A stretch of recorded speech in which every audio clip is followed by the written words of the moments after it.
into the night. I raise my hand to the fire, but it's no use, 'cause you can't stop it from shining through. It's true, baby, let the light shine through. If you believe it's true, baby, won't you let the light shine through for you, for you, for you, for you, for you,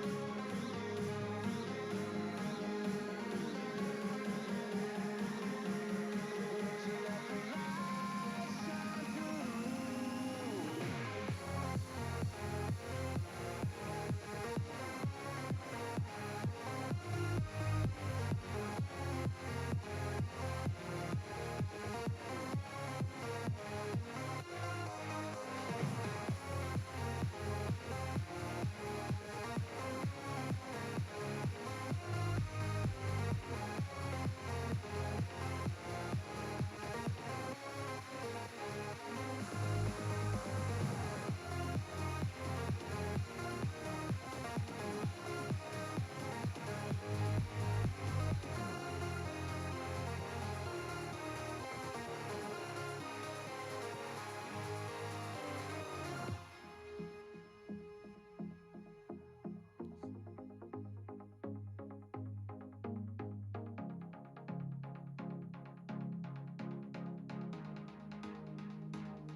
In the sky, gazing far into the night. I raise my hand to the fire, but it's no use, 'cause you can't stop it from shining through.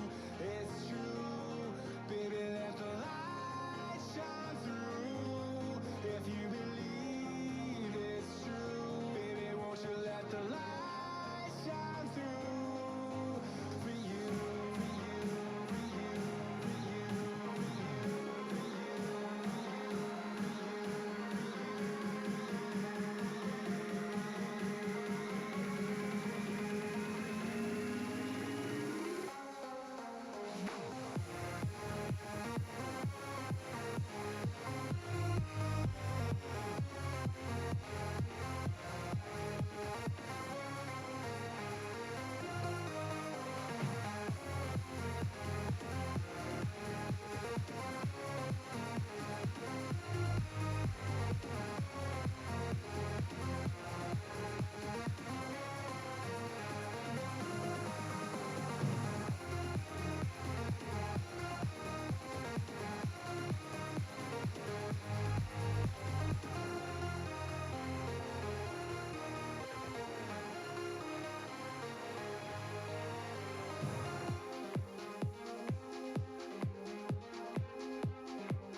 The following presentation is by Sam Smith Productions in association with Black and Gold Productions.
Bruins win. Pasternak. Score! The Bruins win 2-1 in overtime. Shot. Score! Pavel Zacha. First one. Yes!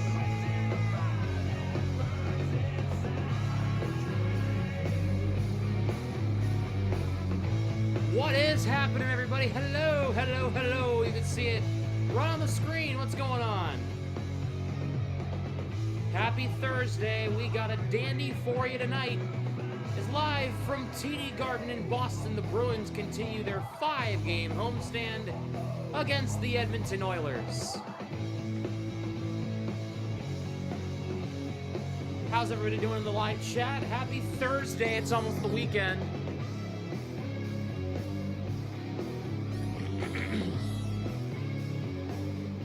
All right. Starting lineup's coming up right now.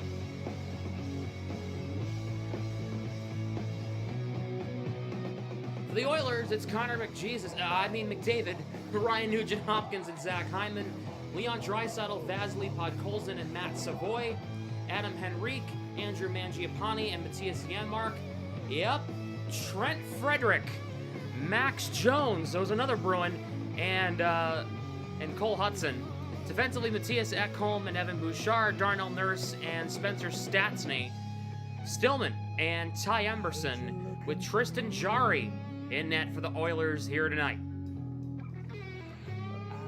For the Bruins, it's Elias Lindholm, Morgan Geekie, and David Pasternak, Pavel Zacha, Casey Middlestat, and Marat Husnudinov, Fraser Minton, Alex Steves, and Mikey Asamont, Sean Corrali, Tanner Jeannot, and Mark Kastelik, Nikita Zadorov and Charlie McAvoy, Hampus Lindholm and Andrew Peak, Mason Lohrei and Victor Soderstrom, with Jeremy Swayman once again in between the pipes for the Bees tonight.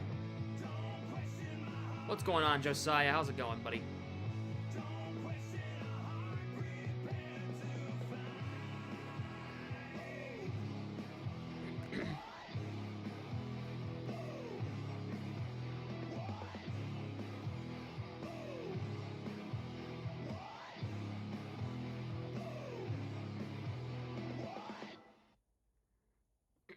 You know, it's actually funny.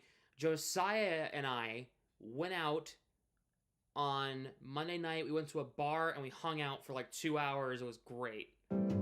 It was fantastic. It was a good time. So for some reason, I can't get the video in here. Streamlabs been having some issues with MP4s recently. I can't get the video in here. They're doing the national anthem right now. So I'm going to show you this. This is from my TikTok. I'm kind of blowing up on TikTok currently because the Bruins were in a brawl and, well, Feliz Navidad was playing.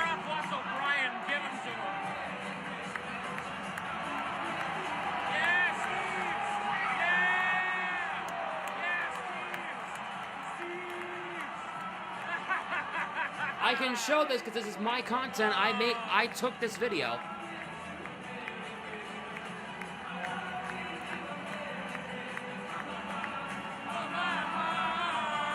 I'm singing along.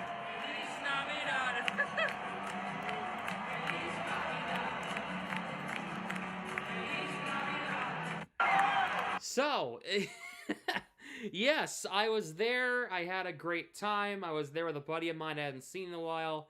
It was a really, really good time on Tuesday night against Utah. If you're wondering where I was on Tuesday, that's where I was. But your skate stick, gloves, and helmet. Oh, good. You were telling me about that. Very good. These were our seats when Geeky scored the first goal. The second goal, I was eating French fries. I couldn't even stand up because I had the big thing of French. I had so I got a burger and fries, and they had like a freaking.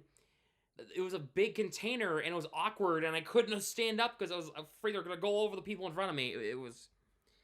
It was a thing. And I had to ask the question, if you're stream lore. Okay, here you go. How much time's left, PA? 1 minute remaining in the third period. Last minute of regulation play. Thank you.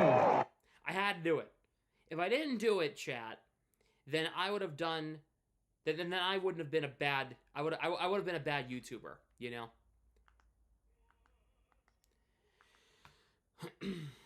And by the way, you know what I noticed? They do not play Firestarter at the start of the...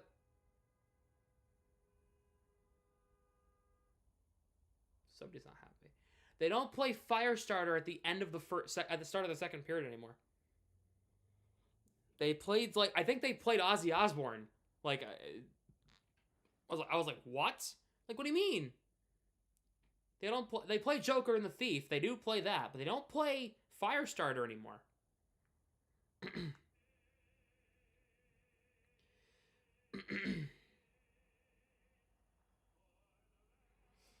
was crazy. What's up, chat? Hype me up, Todd. You hype me up in person on Tuesday. You hype me up to the screen on Thursday. First period of coverage on YouTube is brought to you by Uno Overlays, the easy way to overlay.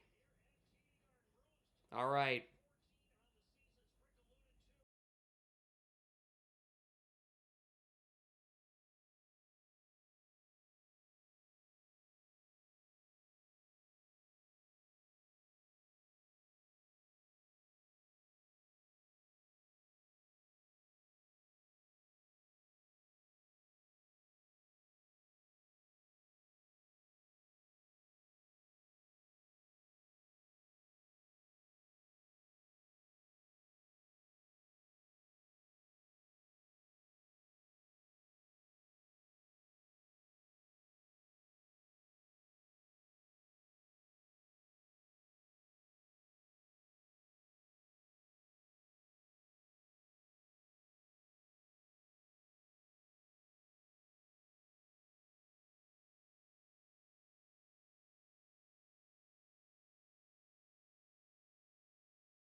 And we are underway at TD Garden here tonight, here on this Thursday night.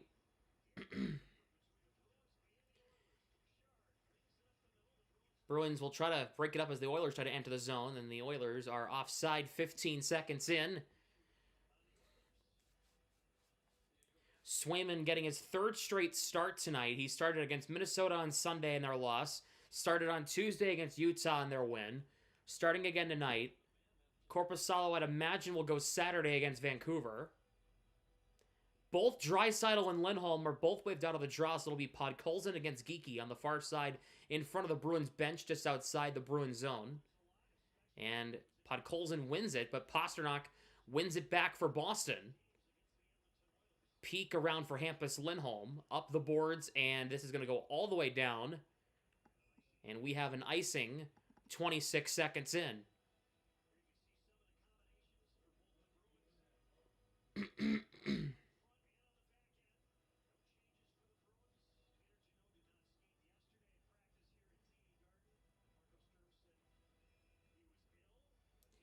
Nikita Kucherov, sick for the Lightning tonight, will not be playing against the Kings, as that game just got underway in Tampa. A late scratch. Face-off tied up. Oilers trying to dig it free. Puck played around the net. Hampus Lindholm's got it. These two teams will meet in 13 days again, this time in Edmonton on New Year's Eve. It'll be a 9:30 puck drop Eastern on New Year's Eve. Geekie trying to center it in front, cannot. Pasternak trying to chop it into Geekie, can't. Geekie with a 2-goal performance. Saw it in person on Tuesday. That first goal in that power play was disgusting. Speaking of disgusting, did you guys see the Asamont goal? Woohoo! Oh, you gotta love that. McAvoy digs it free and moves it ahead. Zacha trying to get it through Nugent Hopkins. Poked ahead. Waved at by Darnell Nurse. And now here's McDavid. He'll dump it in the zone for Edmonton. Swayman knocked it down. Through Zadorov. Middlestack kicks it to Zacha. Here comes Husnudinov on the near side. He'll dump it in. On empty seats there. It was more empty Tuesday. Husnudinov. Middlestat shoots. Saved by Jari from the far circle. Bruins keep it in. It's Husnudinov. Zadorov. Middlestat. Spins back against Savoy. Or Spencer Stastny, excuse me. Acquired from New Jersey. Husnudinov. Nice job against Nurse. Zaka. In front. Scramble for it. And a save by Jari. It went off the skate of Middlestat in front, who had a nice goal as well. On the rebound in front, that puck bounced right off the back wall. It came right in front, and Middlestat had the goal to make it 3-1 in the third period. But Asimont, that breakaway goal in the third, making it 4-1, was really cool. Really nice goal. One of the better goals I've seen a Bruins score this year, like based off of individual skill. Minton wins the draw. Steve's back to Soderstrom. Shot on the net. Saved by Jari. And that shot came from Soderstrom from out top.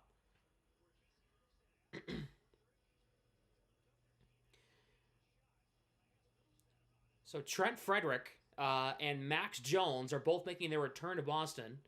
Max Jones only played a handful of games for the Bruins last year. Trent Frederick played like 50 games for the Bees last year before getting traded to Edmonton in that deal. Also, Curtis Lazar, who's a healthy scratch, also a former Bruin. He's played here since, but there's another guy who used to play for the Bruins that's now on the Oilers. The only Bruin that used to play on the Oilers is Victor Arvidsson, who is still out. Here is Matthias Janmark. Lohrei, nice defensive cutoff. There's Henrique. Stillman works it in down low, making his debut. Lohrei moves it along for Steves. Soderstrom moves it along past Lohrei. He'll try to hop on this puck and get it out. Henrique keeps it in. Minton the stick lift. And he'll carry it into the neutral zone. Minton trying to move it along. Jeannot out there as the fourth line comes out. Kastelik. Jeannot back out top to Peak. He couldn't keep it inside the zone. The Bruins claimed on Tuesday Vladislav Koliachonik from the Dallas Stars, a defenseman. This puck comes right to Jari. He'll make the save. He is not playing tonight. I suspect he'll get in Saturday against Vancouver. I had read that he was going to play tonight, but I guess not. Probably for the better.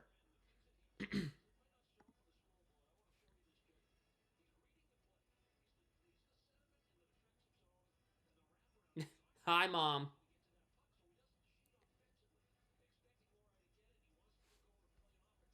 Yeah, a 24-year-old defenseman. 6th organization in the league.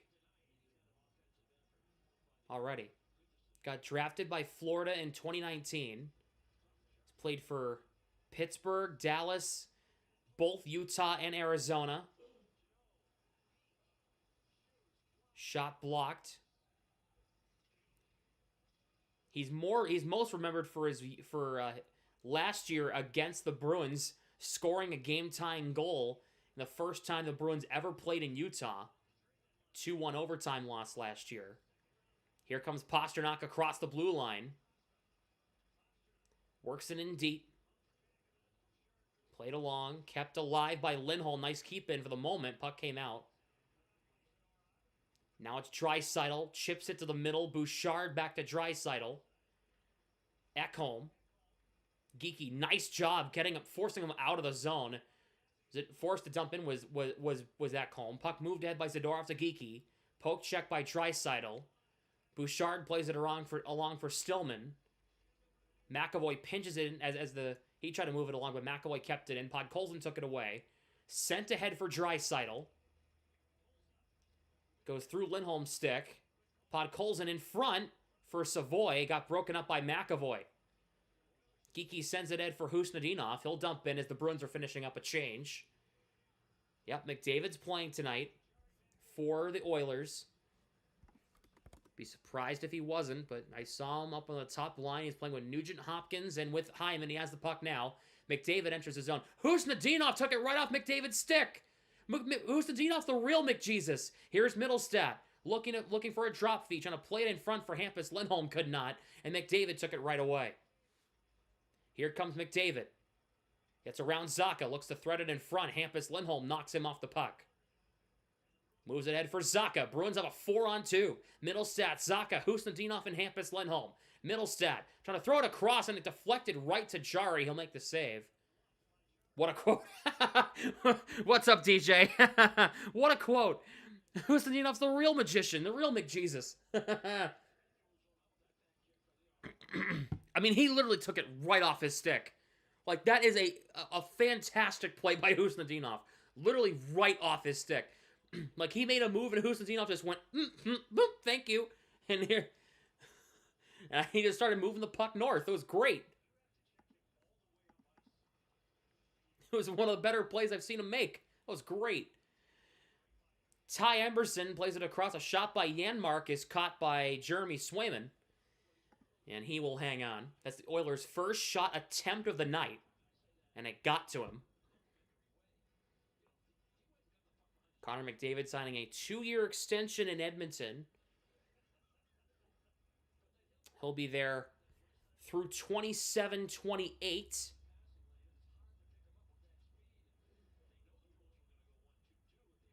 He'll be back for the next 2 years unless the Oilers trade him. Emberson's shot from the line did not get to Swayman. Soderstrom for Kastelik. Bruins will move this one out of the zone, and the Oilers will dump this one right back in as they took the puck back. Mangiapane, wrapped up by Soderstrom, digs the puck free. Moved along past Jeannot, who was sick yesterday, is playing sick tonight. Here is Corrali. Gets around Janmark, enters the zone. Corrali plays it in deep. Past Tanner Jeannot. A little too hard on that pass, and it comes out. McAvoy's there to recover. Corrali dumps in. Save by Jari on the dump in from center. No, McDavid's good. McDavid's really good. Don't worry about that. That's not... Shot by Ekholm. Saved by Swayman. He'll hang on. There's no McDavid. Hot take is the only place of the Oilers. McDavid's... He's insane. He's insane. Commercial break. Are they going to do a tribute for Trent Frederick? We'll find out after the break. You were so close, Tiffany, on how to spell his last name. You were actually really close. Draisaitl. So close. It's a foreign name. It's a German name, so I'll give you a break. So close.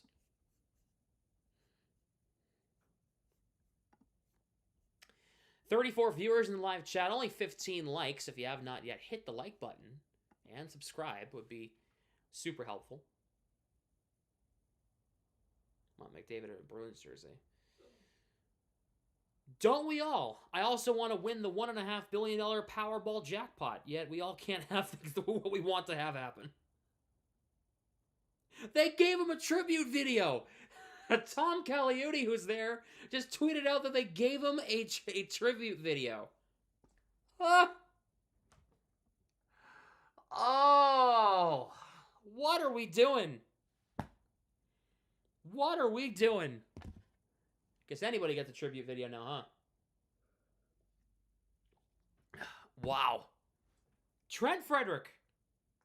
Video tribute. Okay.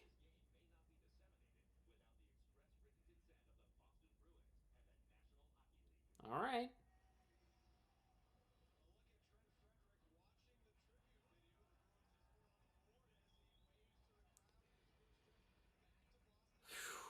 Jeez. Did they give Max Jones one, too, for what, his 3 games he played here and his 4 things he did? Damn, bro. I know he played here for, like, 5 years, but, like, and he had 1 20-goal season, but, like, good lord. Like, he was a third liner. Like, like, he mainly spent his career playing with Charlie Coyle. Like, what? Like, what are we doing?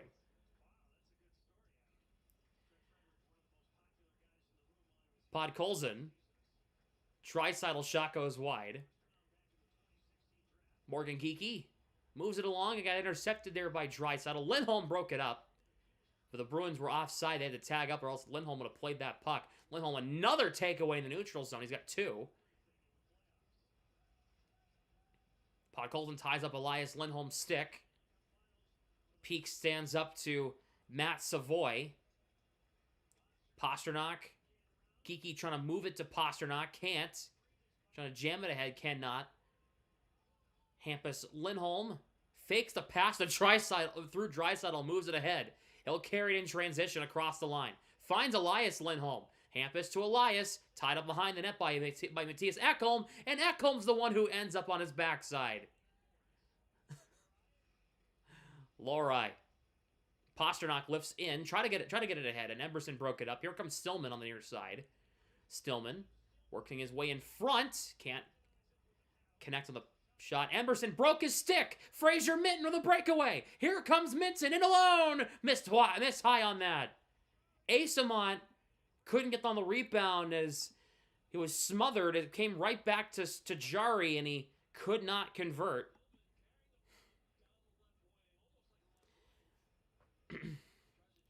He missed just high. He was picking a spot. He was trying to go top corner short side and just missed. Yes, rest in peace to Greg Biffle, his wife, his children, and his they're very, very sad. I heard about that this afternoon. Very sad. Very sad. And everybody who was involved, very sad. Face-off is tied up and won by the Oilers. Darnell Nurse will move it ahead. He'll flip in. And it's gloved in by Jeremy Swayman.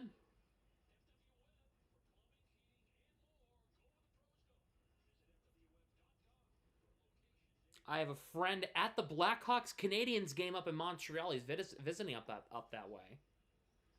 And I believe the Blackhawks just scored, and they did. Goal for Frank Nazar. Talk about a hell of a player, huh? Jeez. Kustadinov sends it ahead. Zaka chips it in the zone. Spencer Stastny trying to move it ahead. Nice job moving it to McDavid. Here comes McDavid. Across the blue line. Hyman spins back against Middlestat. Worked in down low. Here's McDavid. McAvoy knocks him off the puck. McAvoy forces McDavid out of the zone. And Middlestat ties him up. Nugent Hopkins for Nurse. Left circle. Kick save Swayman on the try from the left circle. And now here's Hustadinov as his team is going to change. Drops it for Zadorov. Peak. Zadorov sends it ahead. It goes off Kastelik. And in, no icing. Jari shovels it to Emberson. Kastelik gives him the cold shoulder. Stillman sends it along, goes off Matthias Janmark and in. Swayman chips it past Hampus Lindholm, could not play it. Adam Henrique poke check there by Corrali. Janmark back to Stillman, works it back in down low. Here is Henrique. Out to the line, Emberson. Corrali kicks it out of the zone. It does feel like an old school matchup with these jerseys, you're right. Stillman for Emberson, threw it a little too far ahead of himself. Janmark got the puck anyway and dumped it in for Edmonton. Swayman gets it over to Hampus Lindholm. Fraser Minton trying to send it. Oh, he almost had Jeannot. Could not connect. It's icing on Boston. Jeannot, if he had played that pass, would have been gone on a breakaway.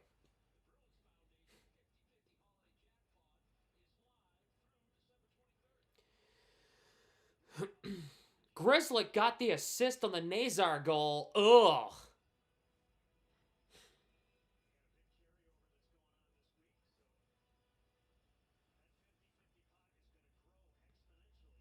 Draisaitl against Kastelik on the near side.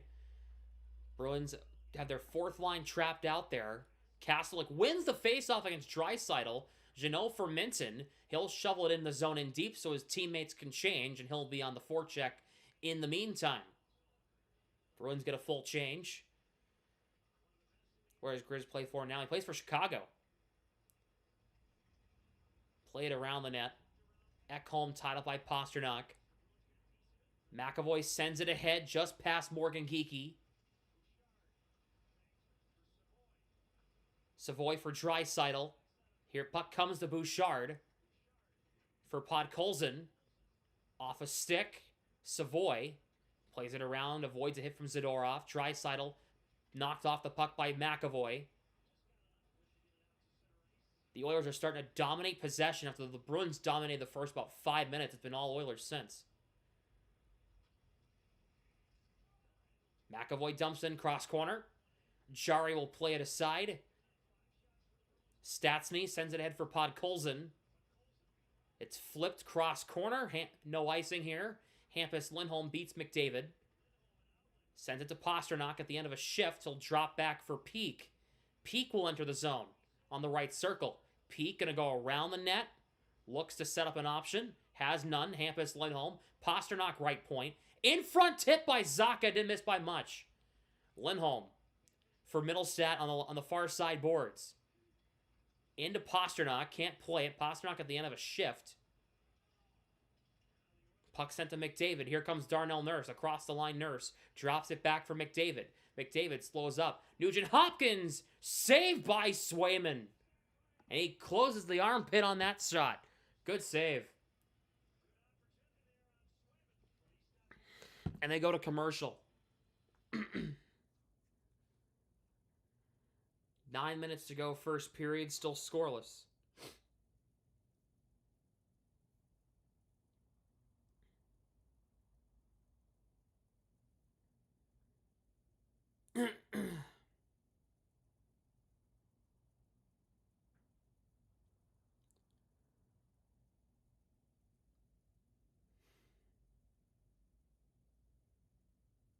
Let's see.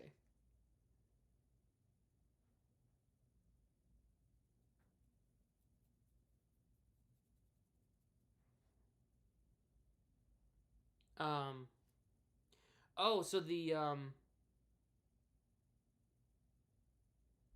Chara, the defensive coach? No, he's not. He's not on the coaching staff. He's in the front office. But speaking of Zdeno Chara, Chara is going to. So you know how his jersey number is getting inducted next month against the Kraken, January 15th. That game has been now pushed to an 8:00 puck drop in TD Garden, because they're gonna have the ceremony start at about 6:30, for him. So they're accommodating for traffic and work and stuff. So 6:30 is going to be the start of the ceremony. 8:00 is when the game will actually start.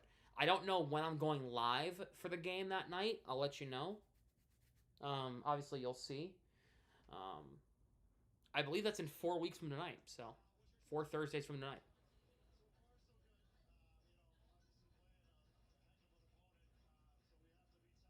Who is that? Oh, it's Jay Leach. Okay.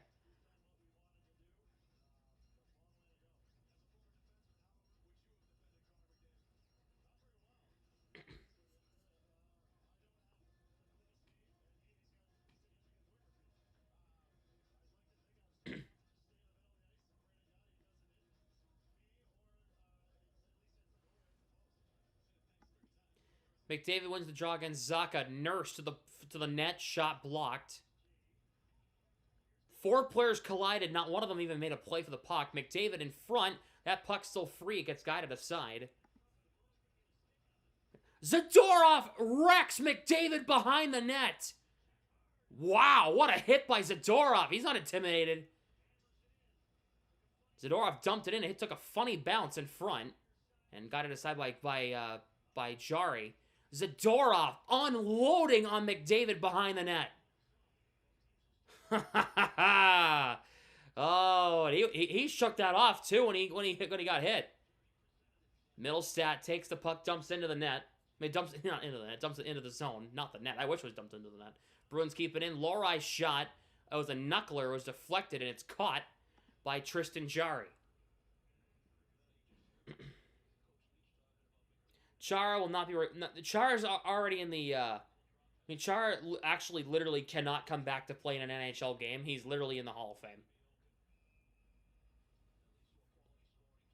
So, he actually legally cannot come back to play in a game. He's already in the Hockey Hall of Fame. He can't.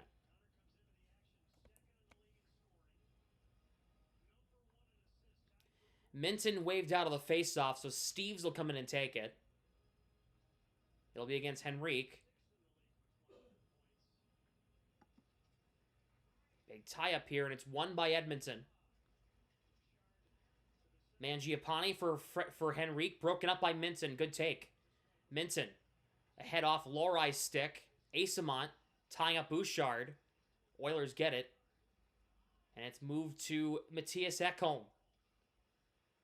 Pass Bouchard on the backdrop, and he'll have to go retrieve it. 7:45 to go first period. Still scoreless. Bruins out shooting the Oilers 6-4.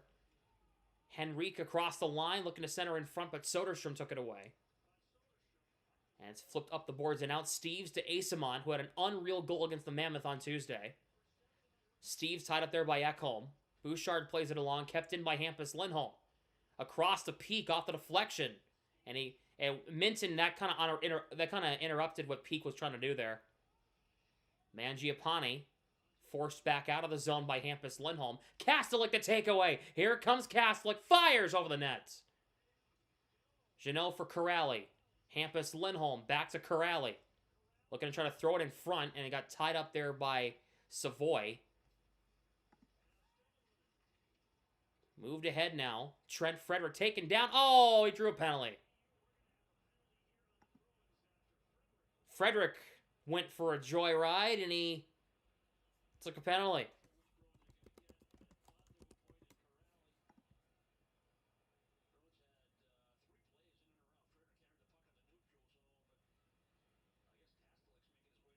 It's going to be on Kastelik.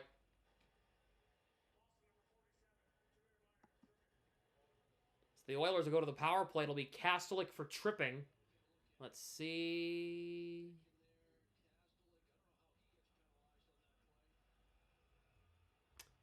Okay, so no. So Kastelik made contact with the other Oiler, which caused Frederick to fall. So, no, actually. Nice try. Oilers have the best power play in the NHL, 32.6%. Bruins have a 2-on-1. Corrali is Elias Lindholm. Corrali in front. Chari got a piece.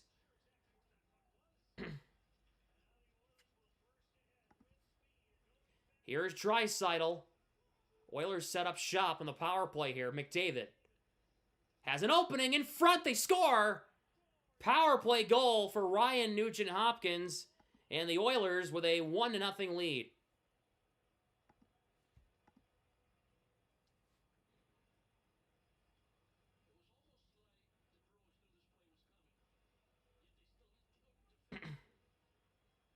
The Oilers have the best power play in the National Hockey League, and I believe there's a 6% difference between the first and second, so... I mean, you stay out of the box, boys. I mean, it's not rocket science. You stay out of the box, you're not going to give up goals like that. I mean, McAvoy didn't read it. Corrali didn't read it. Zadorov didn't have his stick in the right spot. The Bruins' power play is middle of the pack. I believe it's 17th in the league. Like, this was the best penalty kill in the league, like, six weeks ago. Chris Kelly... What happened? You're running the penalty kill now. Well, that's on you. It's a soft penalty. I don't care. I don't care what the case was. Soft penalty or not, stay out of the box. Keep your sticks away from players. Don't even give them a reason to call a penalty. And if you're going to take a penalty, lock down.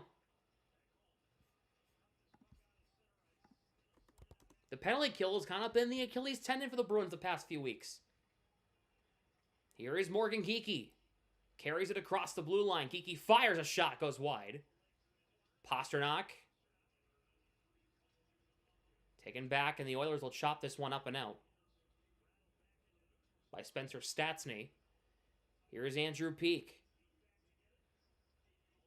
It's Nugent-Hopkins' 8th of the year. McDavid with his 37th assist. Draisaitl is 31st. Peake doesn't have anywhere to send this puck. Asamont gets it to Minton across the line. Minton, poke checked. Right at the line, and here come the Oilers. Here is Cole Hudson. Nice move. Lohrei, good take. But Hudson took it right back, but Lohrei won the battle with his reach. Minton ahead, goes off Asamont, and in the crowd.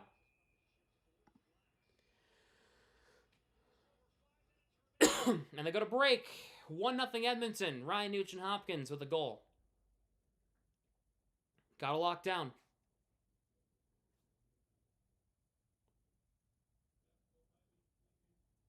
I don't care what the... I don't care...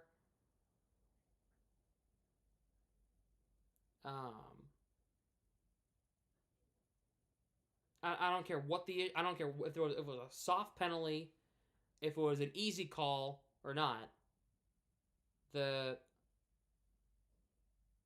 You gotta stay out of the box, and if you don't stay out of the box, you gotta lock down. Gotta lock it down. If you can't lock it down, that's gonna happen again. Achilles heel, not Achilles tendon, Sam. Whatever. It's the same thing. It's the Achilles. It's the same thing. It's literally the same thing. Like in the human body, it's the same thing. Who cares?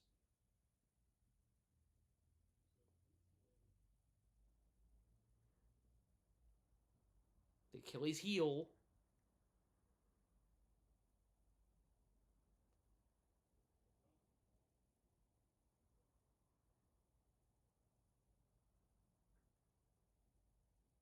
Got a video for you, Dirty Intermission, if you want to watch it. What is it?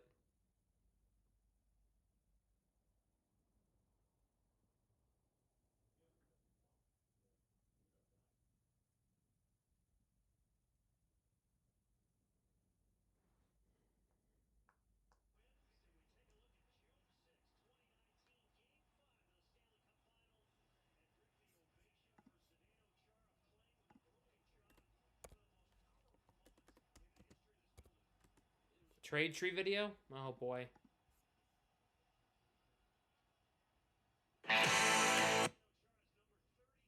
Huh. Maybe, we'll see.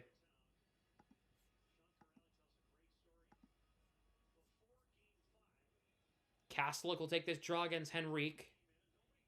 Never mind, he's waved out, so it'll be Corrali on the draw.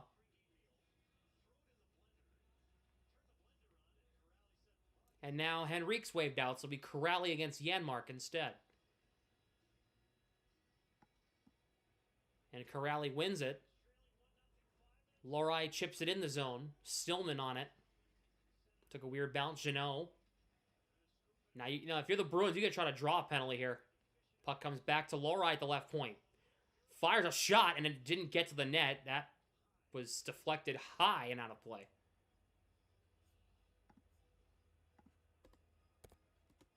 Sorry, it's not popping up on the Uno overlays, the ticker, so now I got to turn on and off. There you go.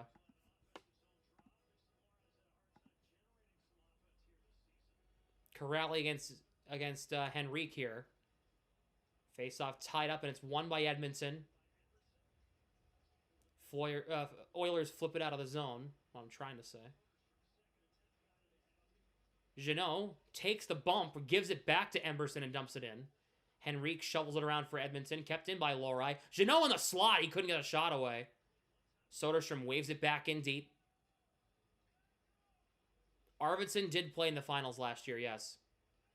Here is Henrique. Flipped in, cross corner. I mean, there is some, Lorai got tied up behind the play, apparently. Husadinov tripped! Penalty! Power play for the Bruins coming up. Yes. Yes, yes, yes.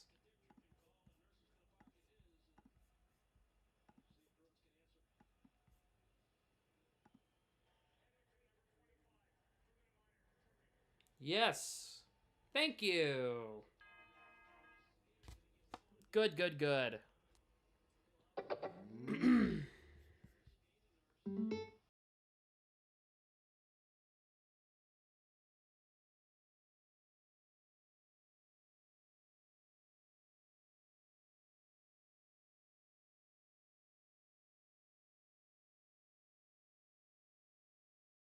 Holman, Pasternak with McAvoy and Geeky on the first unit. Bruins tied up in the corner. Zacha trying to dig it free. He can't. Nugent-Hopkins somehow won it, and he was in Narnia. There's more Bruins than Oilers down there. Come on. Jeez. McAvoy looks to drop it, finds Zacha. Elias Lindholm enters the zone. Zacha's through. Zacha scores! Pavel Zacha! Power play goal. That's an entry for you. We're tied.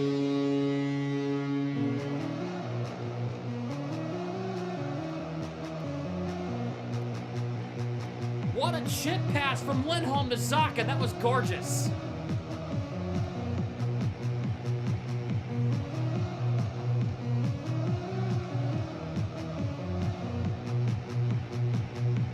Oh, you've gotta love that.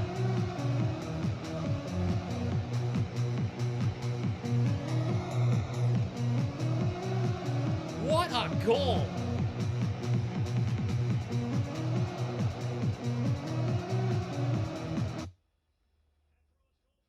Wow. What a goal by Pavel Zacha. That play, McDavid waved out of the draw against Middlestat, so it'll be Draisaitl instead. Middlestat wins it against Draisaitl. Bruins have tied the game with a power play goal in the first. Goal for Pavel Zacha. His 9th of the year. And he's been so good this season. McDavid behind the net. Centers out in front. Bouchard fires wide. McAvoy pokes it away there from Draisaitl. McDavid has an opening. Poke check by Swayman. McAvoy throws it ahead to Middlestat. Bruins have a 3-on-2. Middlestat has Minton and Hustadinov. Here is Minton. Back over to Middlestat. Offside.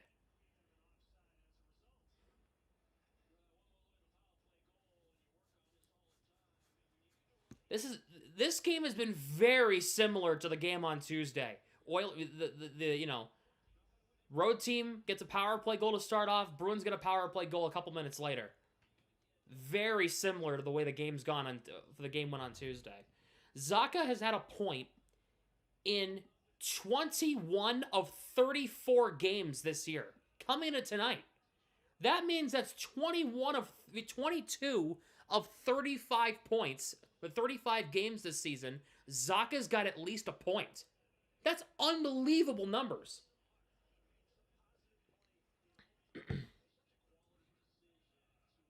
I don't know if you realize how good that actually is. 22 of 35 points. In 22 of 35 games with a point. That's insane.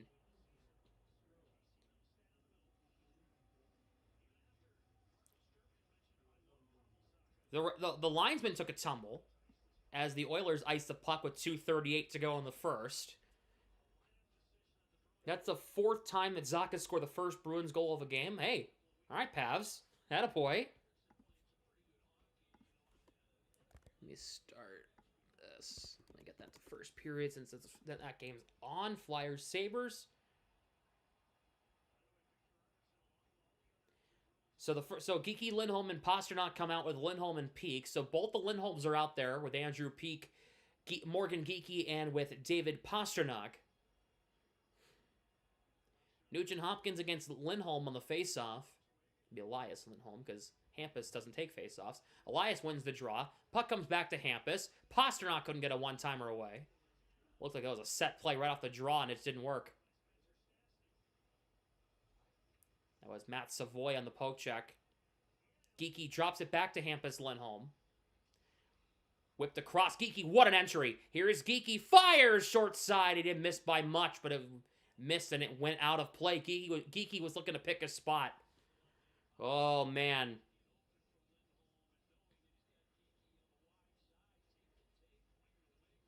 Coyle's got 16 assists this season? Where was this in Boston, Charlie? 16 assists and it's not even Christmas. Jeez. David Pasternak, by the way, is 5th all-time in game-winning goal assists. That's a random stat, I know, but that is a legit stat that the Bruins posted today. Kastelik wins the face-off in the offensive zone. Soderstrom works it in deep. Kastelik knocked down. Janmark tied up there by Jeannot. Corrali keeps that one in. Here is Jeannot. Shot missed high, and it goes out of play. in the NHL. No, it's all-time for the Bruins. All-time. Incredible stat, isn't it? Game-winning goal assist. He's 5th in franchise history. You need your Lindholm to Lindholm. We need to make it happen. It'll happen eventually. I mean, both of them are locked up through 2030. It's bound to happen.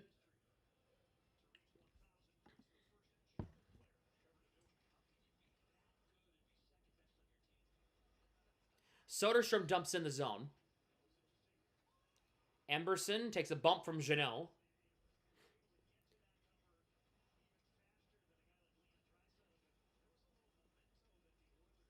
Puck played back at Stillman. Oilers have it. Minute 40 to go, first period.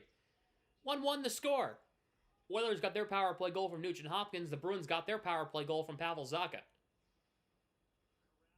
Corrali gets it by Ekholm. Here is Jeannot. Nice cut to Lowry. Enters the zone trying to find Kastelik and got blocked by Bouchard, and the puck bounced out of play.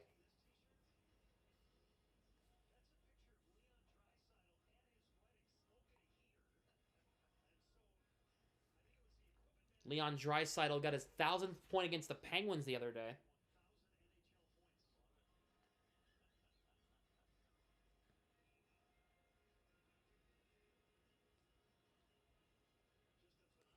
Zacha against McDavid on the faceoff.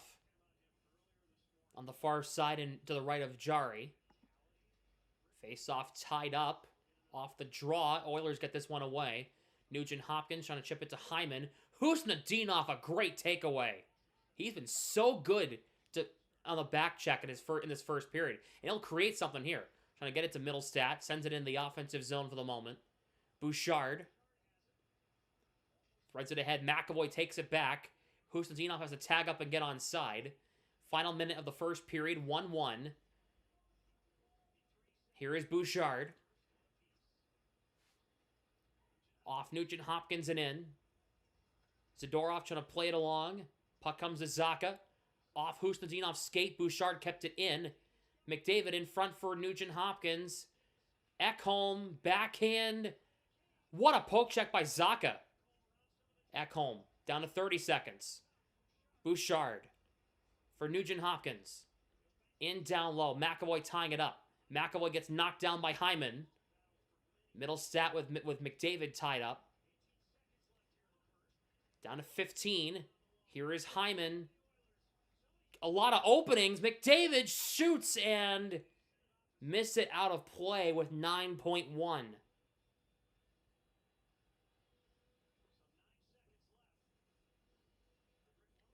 Players named Lindholm was their name, Jones. Yeah, I was gonna say DJ's. We had Par Lindholm. That would be 3. I believe he played. I remember him score. I remember playing opening night for the Bees. That's 3. Par Lindholm. What's he doing now? Anyway, let's find out. Par Lindholm. I gotta find out the answer to that question. Final seconds of the first period. And they're going to pin it in the corner. Frederick's got somebody in a headlock. That's going to do it for the first period.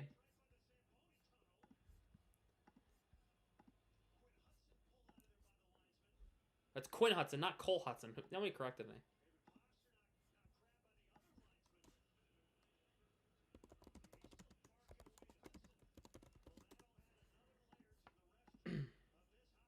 That's the end of the first period. 1-1 the score. What's he do? He's playing for some team in the Swedish leagues. That trade tribute video. First animation. Does this have any copyrighted footage in it? If it does, I can't show it.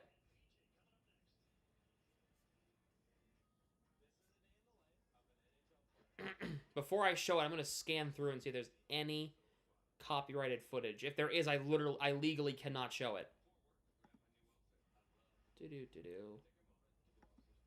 Yeah, no, I can't show this. I cannot show that. 27 seconds in, there's old footage. I legally cannot show that. I wish I could. I'll check it out. I'll check it out another time though. Lucic signed with a team in Scotland. Yes, he did. Let me check. It's under certain. No, I showed a 5-second clip of a fight and got taken down off YouTube for a week. So no, I'm not taking any chances. I'm not taking any chances with that. Like literally, I could remember when I couldn't live stream for a week 2 years ago. Yeah, that's why. Because I showed like 5 seconds of a clip. It's stupid, and I know.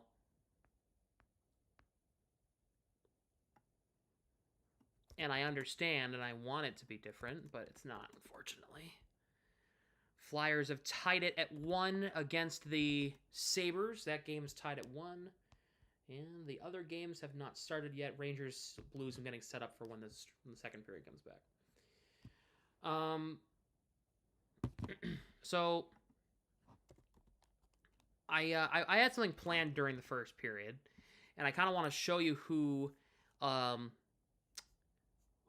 we got. So the Bruins, they got, okay,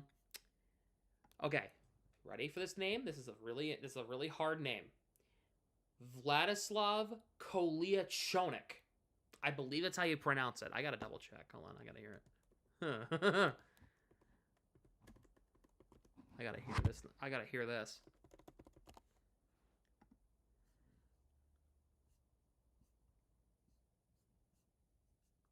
Here you go. Hold on. Kolyachonok. We just barely signed him for the Utah Hawks. Do you know? Vladislav Kolyachonok. We just. Is that how you say his name? Kolyachonok? That's the best name ever. If that's if that's correct.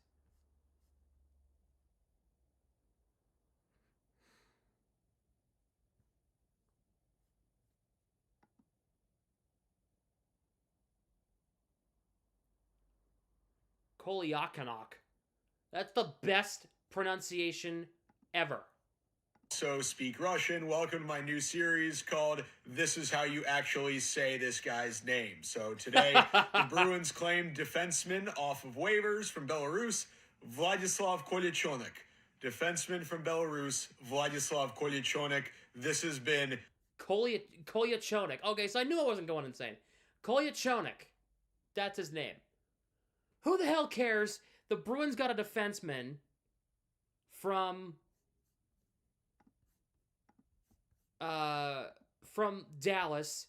He's Belarusian. All right, he's a 2019 second-round pick. He's played for a million different teams. He was with Florida, Arizona and Utah, Pittsburgh, Dallas, now Boston. 6th organization, and he's 24 years old. Oh boy. Yeah, we'll see. We'll see how it pans out. Not a lot of experience in the NHL. He's barely got 100 games in the league. I don't even think he has 100 games in the league.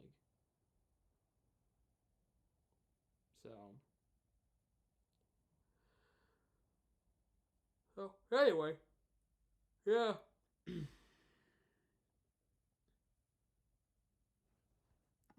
Then again, what do I know?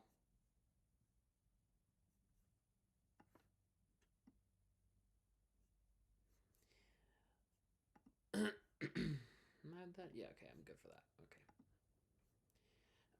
that. Okay.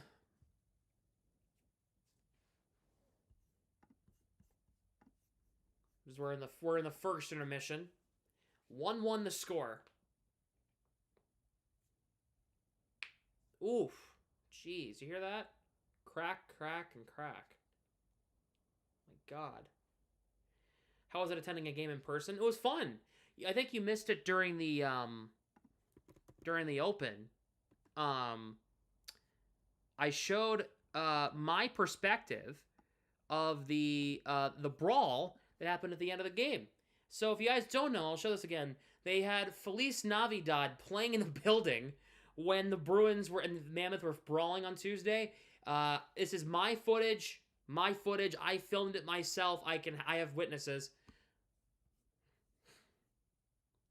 Listen to this.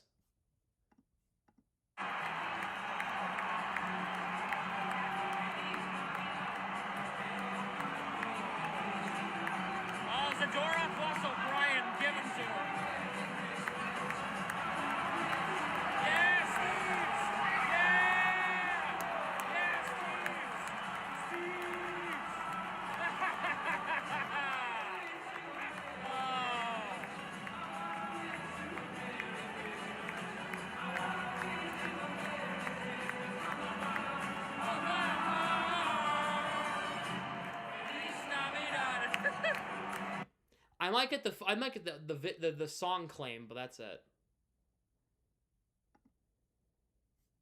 It's a oh jeez, it's every man for themselves.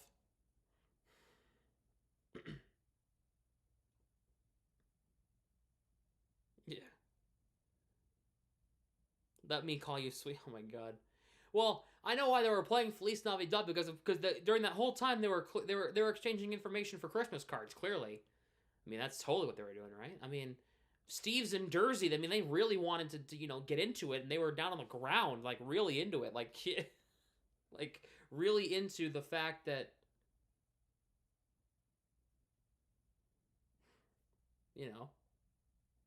wishing them a bloody Merry Christmas. Yeah.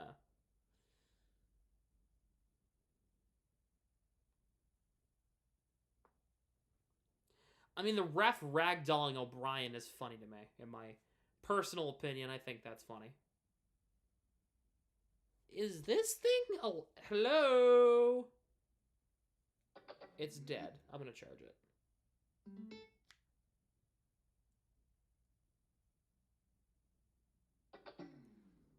I'm charging it during the intermission. It's dead.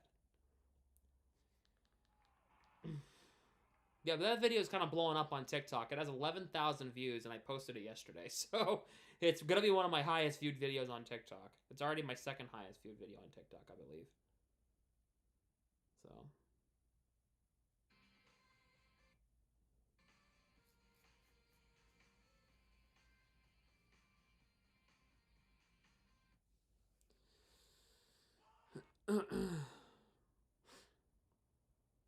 When John Kiley was the organist of Fenway, especially on haunt days, he played Christmas music to cool off the crowd. That's funny.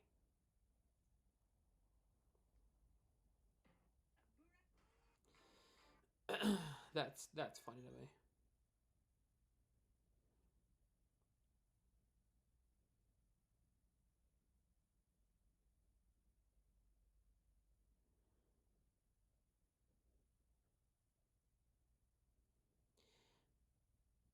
This is the first time in 13, almost 14 years that the Bruins will be playing 4 straight home games against Canadian teams.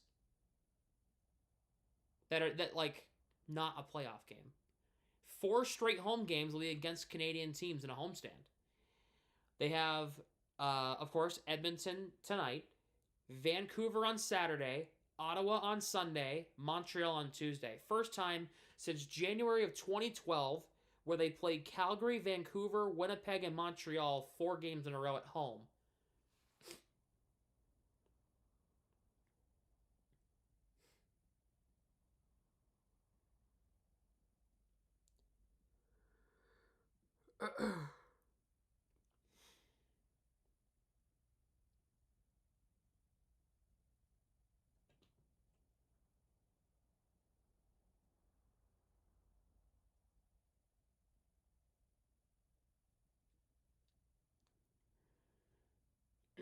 Dodgers organist played We Didn't Start the Fire when Carr was in... That was hilarious. I remember that. That was funny. The,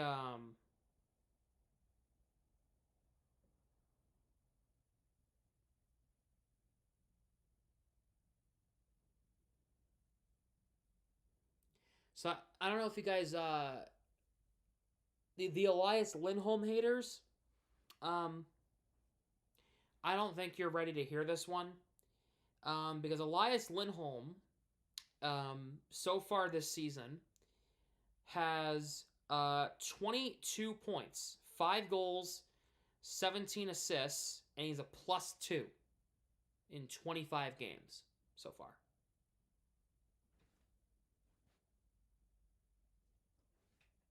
Works for me. It doesn't do it anymore. Remember I used to do the thumbs up when the thing would come up? Doesn't do that anymore.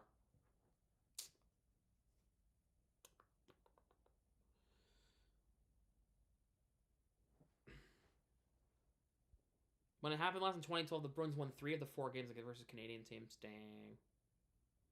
Who do they lose to? Probably Vancouver, right? Vancouver was hungry that season. That game. I remember that was the one where Marchand upended Sammy Salo.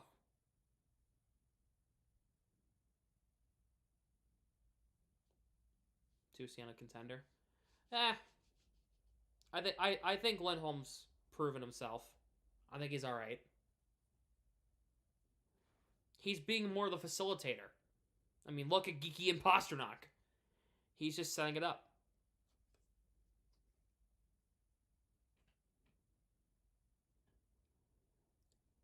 Zaka just McDavided the Oilers. That entry. We need a true 1C. Well, I think James Higgins, if he develops into the player where I project him to be, he will probably be a 1C. From what I'm hearing from sources.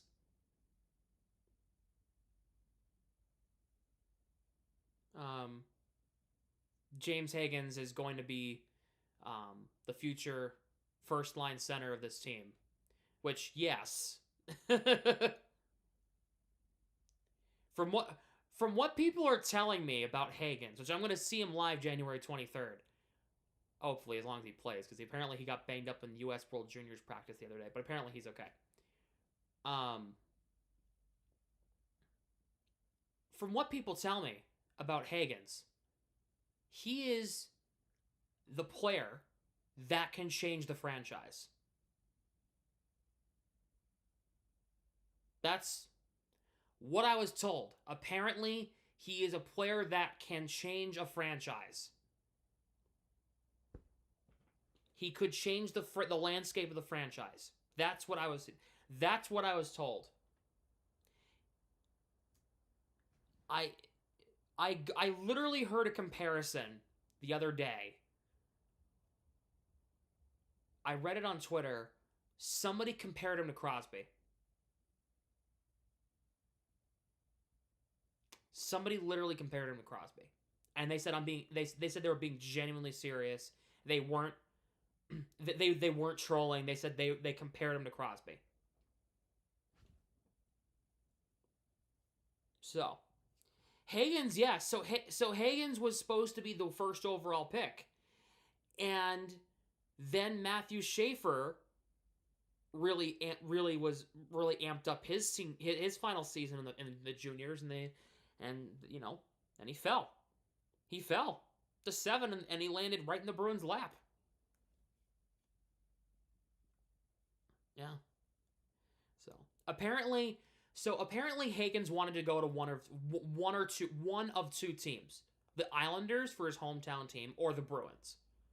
He preferred each team for their different reasons. Islanders, hometown team, completely understand. And the Bruins, because of the fact that BC's right nearby. And he's played on the Garden Ice before and excelled on the Garden Ice before. That was the reason I was told. He wanted to go the Islanders, the Bruins. So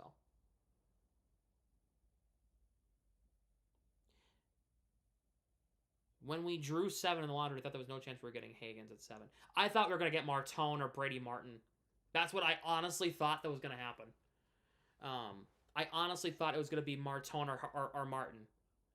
When I saw the Flyers took Martone at 6 and Higgins was still on the board, if you are watching the BNG live stream of the draft when we drafted Higgins, I literally I sat up. I rose from the dead. I was like, oh my god. Number is he gonna get when he comes up? Ooh, that's a good question. That's a really good question. No, that's. Hold on, I gotta see. What are the Bruins' retired numbers? I don't remember off the top of my head. I don't. 4, 77, 8, 9, 7, 22, and now 33. Okay. I don't know. 31 for no reason. Well, 10 wasn't retired. He might just get 10, honestly. He might get 10. He might get 10. Unless there's anybody on the Bruins who wears 10 now, which I don't think so. He might get number 10.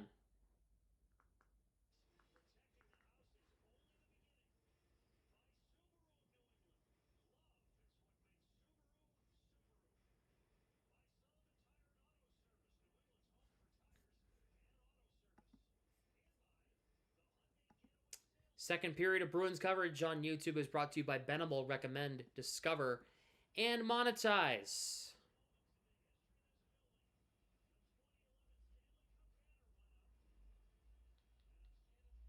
Oh, wait, hold on. Not quite yet. Not quite yet.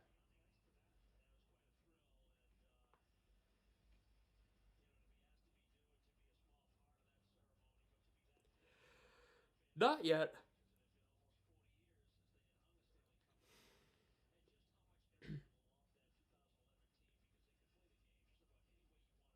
All right.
Home wins the draw against Draisaitl, and the second period is underway right now.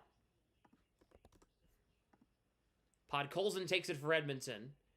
And here is Matthias Ekholm, reaches the red line, chips it in wide of Swayman. Hampus Lindholm moves it ahead. Geekie takes it away. Here he comes. Geekie across the blue line. Gets it through Draisaitl. Geekie trying to throw it back to Peak, and it's taken back by Podkolzin. Reaches the red line, got his stick lifted by Pasternak as he dumped in, so didn't go in too far. Swayman almost turned it over. Here is Matt Savoy in front for Podkolzin, and Elias Lindholm got a stick on it. Here is Podkolzin into Draisaitl. Hampus Lindholm poked it right off his stick. Pasternak got it out of the zone on a fake dump-out attempt. Fake slap shot at dump-out. Peak hit McDavid up high. That's a penalty. Peak. It's the same people every game. How have they not benched this guy? How are they on? I mean, come on! That's completely avoidable. Completely avoidable. Come on, Peak. Keep your stick on the ice. God. And now look at the Oilers' power play now. They have the best power play in the NHL, for crying out loud. McDavid against Kastelik as Draisaitl got waved out.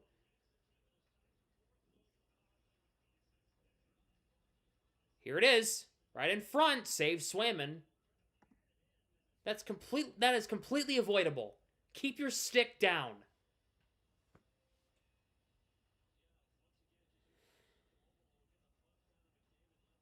Taking his own face and embellished that for the call. I didn't see a stick lift. I saw Peak raise his stick up and hit him in the face.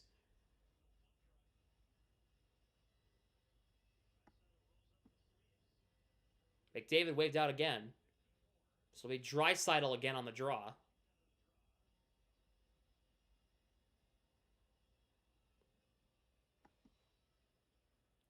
McDavid slap shot off the face-off is stopped by Swayman. Puck comes out.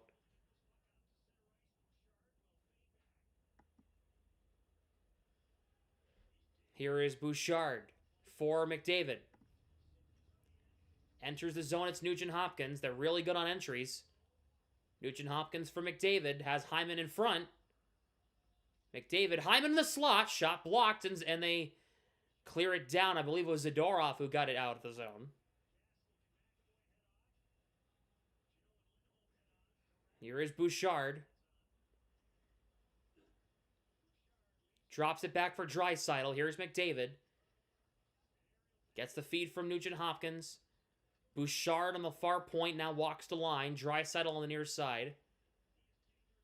Here is McDavid. Gets around Minton. McDavid curls in the slot. Kick saves Swayman. The rebound cleared away. And Lindholm got it out. So dangerous. Stay out of the box. Holy shit. Oh, I got to put on waivers. Lorai's getting traded at the deadline. That's my big prediction. The Bruins are... There's a reason why they got Kolyachonok. Swayman clears it himself. There's a reason why they got Kolyachonok. There's a reason why. They're kind of getting sick of Lorai in his own zone, which, me too. Here is Matt Savoy for Ekholm across the line, gets it in deep. McAvoy cuts it off behind the net. Puck comes to Kastelik, and that's cleared. No, they won't put him on waivers. That's stupid. They're not going to send, because he'd have to go to Providence at that point. And he can't, that's not feasible at the moment. Final seconds of the power plays, the Oilers dump in. That's going to do it for the power play. The Bruins kill that one off. They get Peak out of the box. Here is Husnudinov for Elias Lindholm. Fires! Saved by Jari. I like that try from Lindholm. Good entry with Husnudinov on the left side. Good feed. Clearly, the first team would take him. Honestly, good. Low-key. Aspero is much better than Lorai in his own zone. Fine. I'm actually okay with that. I'm honestly okay if Lorai gets claimed on waivers. I honestly don't really care. He's the one of the players I'm like, if we get nothing for him, it's kind of fine, in my opinion. Much upside to lose for nothing. He's so bad in his own zone, dude. He's so bad. There isn't enough upside there to defend that, in my opinion. He gets a kick pass from Lindholm and a save by Jari.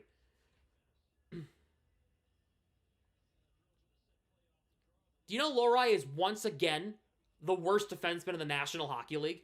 Again. And it's not close. Did you know that? In his last, 12 games, he's a -17, I believe, is what the number is. I can double check that to make sure, but I believe that's the number. Defensemen, they normally longer to develop than forwards. He was a forward until he was 16. That's the pathetic part. He's been a defenseman for 10 years. This is his third year in the league. When is he going to develop then? Oh my God. Here is Podkolzin. Shot from the blue line. Swayman had no idea where it was, and it comes out. Geeky sends it ahead. It gets broken up there by Spencer Stastny. Here is Soderstrom. Over to the forward turn defenseman, Lorai. You can give him more time. But give him more. Frederick shot misses high down a play. If he's not ready to be an NHL defenseman, he should not be in the NHL. End of discussion. If he's not an NHL caliber defenseman, he shouldn't be in the league. Sorry. I hate to say that. The NHL is not a development league. If you want to go develop, go to the AHL. That's how I feel. If you want to go develop, go down. Go down. Ask to go down to the minors and go figure out your game defensively.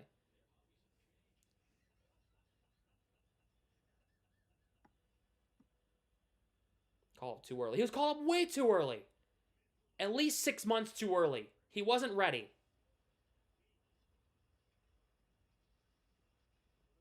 He wasn't ready. They literally needed a guy, and they're like, oh yeah, him! And then they kept him up here. Because he was good that year. Ugh. Max Jones.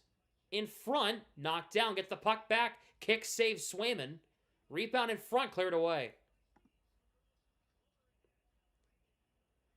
And puck comes back to Matthias Ekholm in the Oilers' end.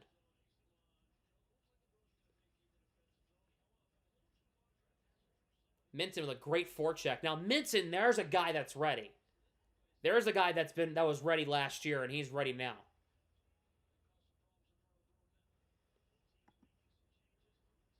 Sorry, I just feel strongly about if you're in the NHL, you should be ready to play in the NHL. Here is Husnudinov. Past Zacha. Back to Husnudinov. In front! Good save, Jari. What an effort by Husnudinov. I love that. Husnudinov's got it. Zacha can't play the pass cleanly. Husnudinov lifts McDavid's stick and gets it back to Zadorov in his own zone to keep possession. Husnudinov is dominating McDavid tonight. This puck deflected out of play and it almost hit a Finn up in the face.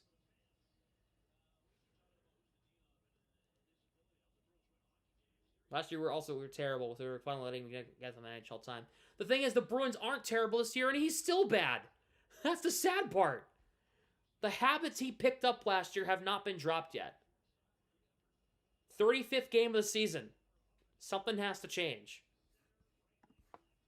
I'm being really hard on Lohrei because if he wanted to be as successful, he should have been a defenseman off the start. He should not have played forward.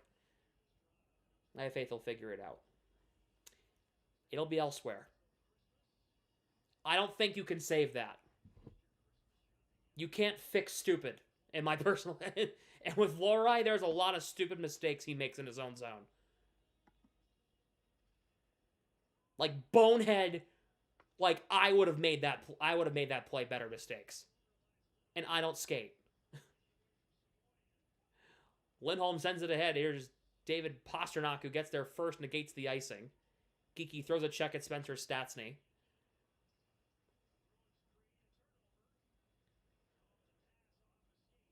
Pastrnak tied up there with Draisaitl. He wins the battle. Pastrnak, he just made Matt Savoy have no idea where he was, and then he lost the puck. Gets it back in the neutral zone. That play just died real quick. Here's Pete to Lindholm. Sent ahead for Corrali. Geeky across the line. Over to Pastrnak. One-timer from Narnia. Misses wide. Soderstrom drive. Kick save by Jari.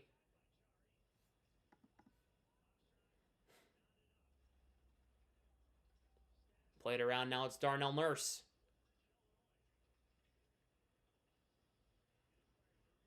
Draisaitl gets it in deep.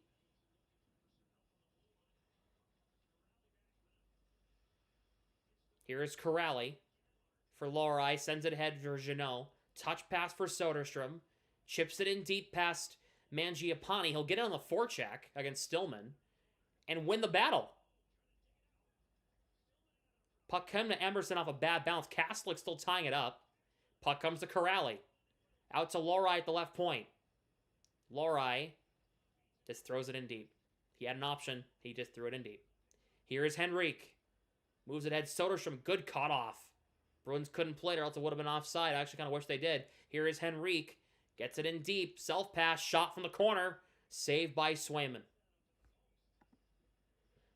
They go to commercial. Played forward and then had to switch for a goalie for a year because he didn't have one. But that's for a year. This is Lohrai's ninth straight season as a defenseman. He's still making mistakes. You gotta think he's been a defenseman long enough.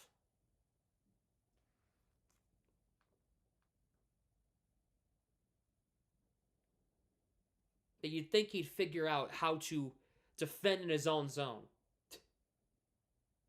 It's unbelievable. You'd think he would have figured it out.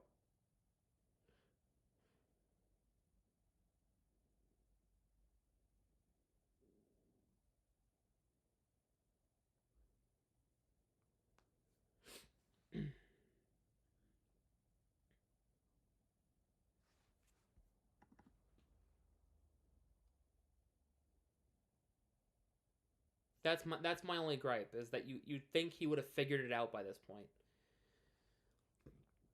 Like, Lohrei was great in college. He was great, he was great in the AHL. He was great.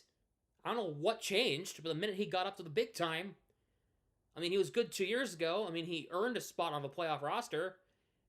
But after that, last year, he was the league's worst plus-minus. And this year, he hasn't been much better. So, because every single pairing he has been on has been a dumpster fire.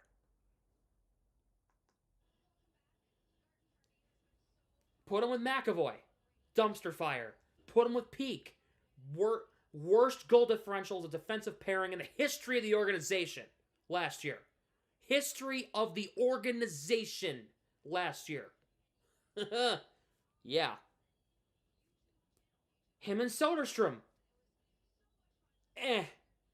Sometimes it's good, sometimes it's not. Are you kidding me? You know? Like, you gotta think it's not just his partners. You know? Like Carlo. Like, I don't even know. Lohrei and Carlo wasn't all that good either.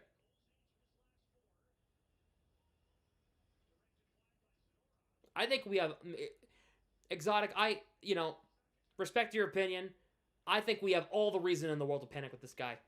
All the reason in the world. All the reason in the world. In my personal opinion, I think we do. Third year in the league, second full year, can't defend.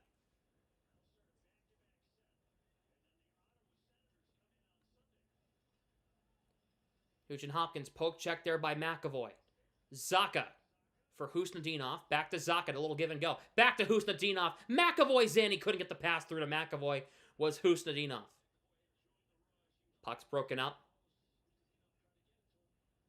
Yeah, I thinkLohrei's getting traded. Peak, I don't think he will because he's in a contract here.Lohrei's got term. I think he'll get traded. Here is Minton for Steves. Back to Minton, tied up behind the net.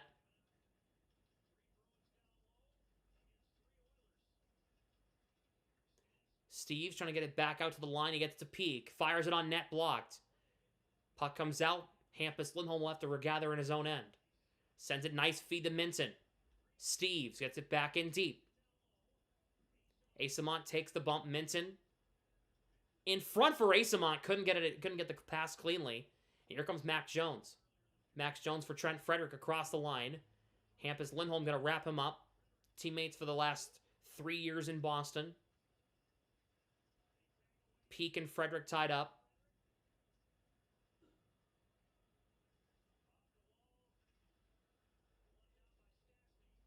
Steve's tied up there with Quinn Hudson and taken back there by Hampus Lindholm. It's dumped in on Jari. No icing. Jari sends it ahead as the Bruins were caught in a change, and Zadorov knocks in a Draisaitl and knocks him off the puck. Pasternak, he has Geeky. He almost had him on a breakaway. If he had played the puck clean, they would have been a breakaway for one of the hottest players in the league right now. Here is Nurse. Gets it in the zone. Shovels it around the net. Zadorov tied up with Podkolzin. Elias Lindholm wrapped up there with Savoy.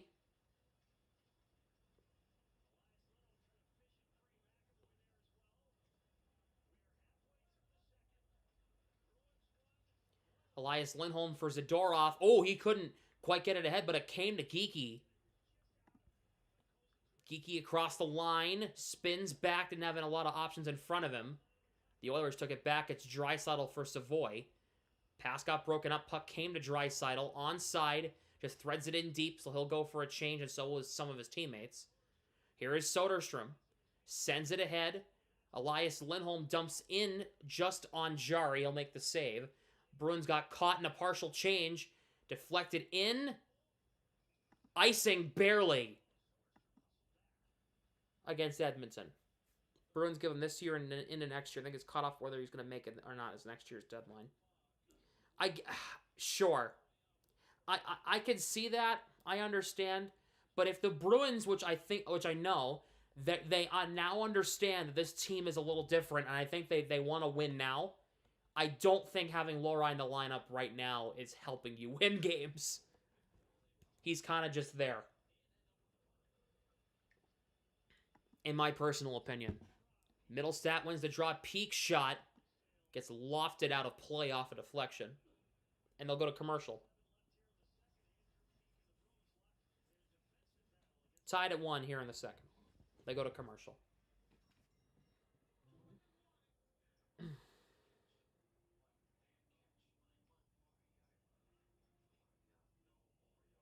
The only reason I think Peak stays is because of the right shot D.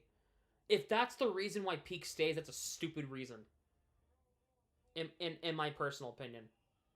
If that's the reason why he stays over instead of improving the roster, it's a really stupid reason. Not a knock at you, Victoria. I'm just saying in general to the team. Like, if that's the reason, you know, if that's the reason why he stays, it's really stupid.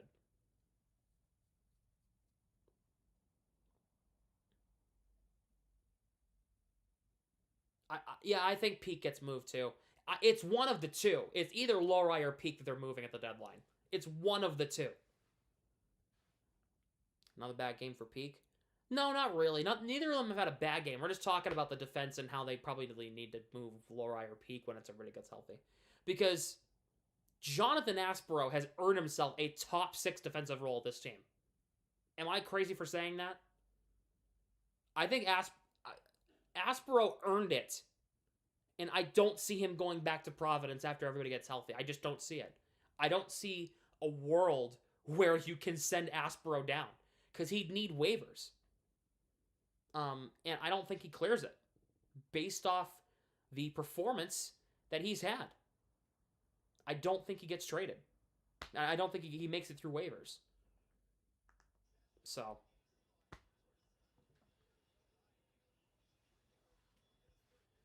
Yoki Haru, Yoki Haru's staying because he's got 2 more years. I think next year's deadline would be a consideration if you trade Yoki Haru at that point. You have Callahan, who's going to be around. Brunet, who's going to be around. Jordan Harris. We haven't seen Jordan Harris since October. I mean, he's going to be out for a little bit.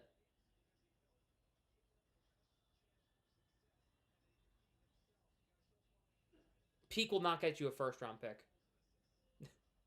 He'll get you like a second or a third. Maybe even a fourth. He won't get you a first-round pick. That's a little insane. For the product he's put out, he's not getting you a first-round pick. As he sends it ahead, trying to find Steves, got broken up by Matthias Ekholm. Oilers reverse it right back in. Swayman for Peak. Minton gets a nice bounce, moves it ahead. Threw something else in, might guess a first. They are, well, I guess, but they don't really need first-round picks. They have 4 for the next 2 years. They have 2 each year the next 2 years. Weird balance in front. Podkolzin plays it against the back wall. Ekholm for Bouchard. For Draisaitl. Lindholm covering with the line. And the Bruins get it. I don't think it got to Swayman. Lindholm backhands it out. Buyout Corpy's contract. No! No! Absolutely not. Here's Asamont. Gets free from Nurse, waiting for support. The Bruins are in the middle of a change. Just past Janelle. Soderstrom on side. Shoots. Gets blocked. Rebound in front. Jari makes the save. He'll hang on. Absolutely not. Korpisalo. Remember, 2/3 the time, twice the salary. I mean, 2 times the salary. He's making $3 million right now, so that's 2/3 the salary, twice the time. So that's $2 million for the next 6 years.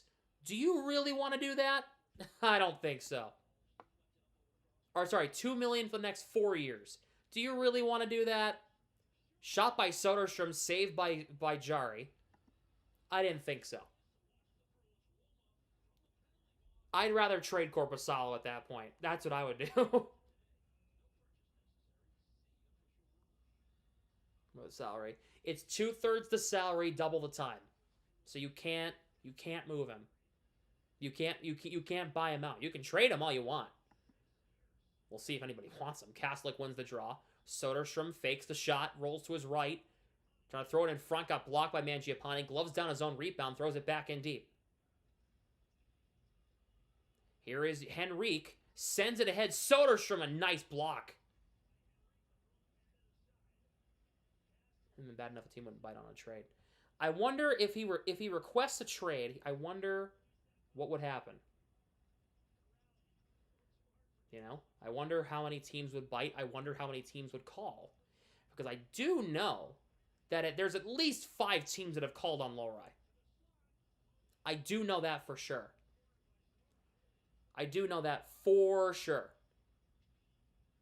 McDavid, Bouchard, right point. And if I'm a betting man, I'm sure Vancouver's one of them. Here is McDavid. Bouchard fires. There's a lot of traffic in front. Swayman got a kick save on it. Here is Zadorov. Dumps it in the zone. I think the Bruins... I think the Bruins are going to be conservative buyers at the deadline. It depends on where they are, though. Depends on where they are at the time. Like, I think as of right now, if the deadline were tomorrow, they'd conservatively buy. They wouldn't do too much. Like, they wouldn't spend a first-round pick, you know? McAvoy shoots, saved by Jari on a try from McAvoy. Conservative sellers? I don't think so. From what I'm hearing, I think they're conservative buyers. They're not going to spend a first-round pick unless they're trying to get a top scorer. I could see them.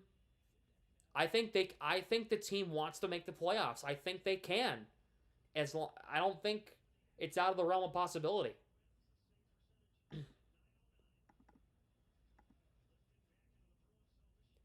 It's going to be icing against Edmonton here, and it is.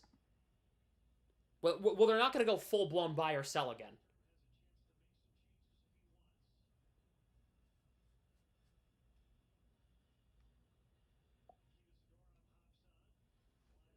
Might move our first.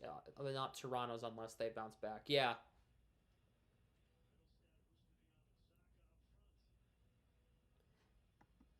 If they're trying to make the playoffs, they could move their first round pick. They might not. They're not going to move Toronto's.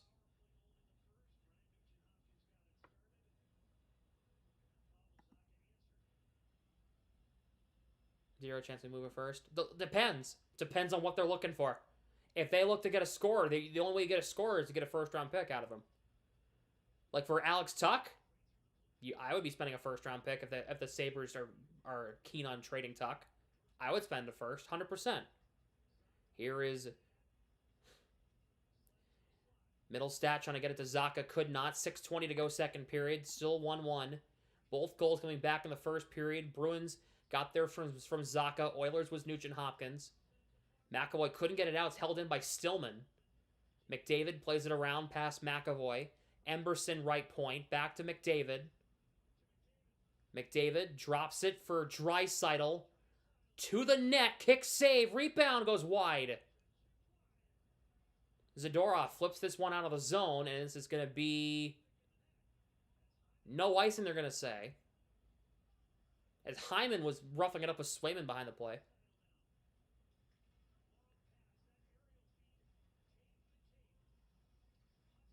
Here's Quinn Hudson back to the line. Shot wide. Max Jones on the rebound. Draisaitl playing with Jones and Hudson right now. No Trent Frederick on the ice for the Oilers right now. Jones gets it back and shoots. Save the rebound. Score! Quinn Hudson. And it's 2-1 Edmonton. That's his first NHL goal. They sat back too quick. They sat back for too long.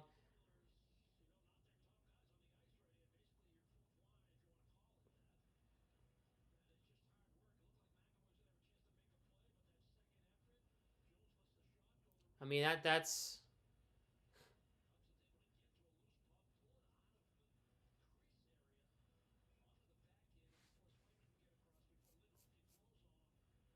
Swayman actually got a piece of that, too.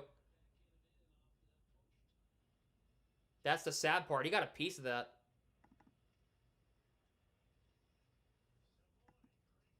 So the Oilers are up 2-1 here in the second. Lindholm trying to find Pasternak up ahead. He could not. Spencer Stastny takes it away. Former Devil. Lofted in. Lohrei chops it to Geekie for Pasternak. Chips it to Elias Lindholm. Enters the zone. Geekie one-timer, didn't miss by much. On the near side, he ripped it from the near side circle, and he barely missed.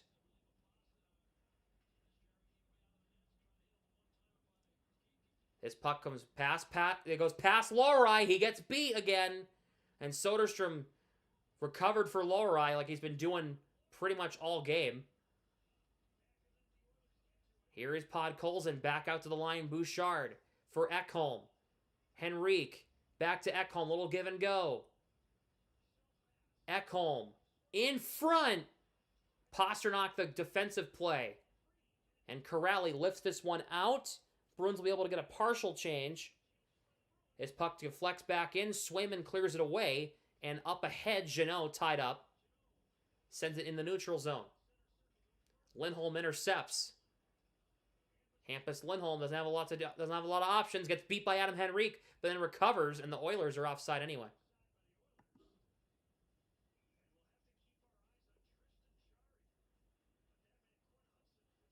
Tristan Jarry, little banged up. Well, oh boy.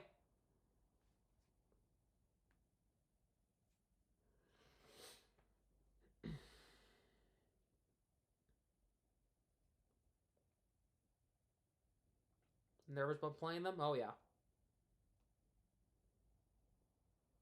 I was nervous about playing the Oilers, for sure.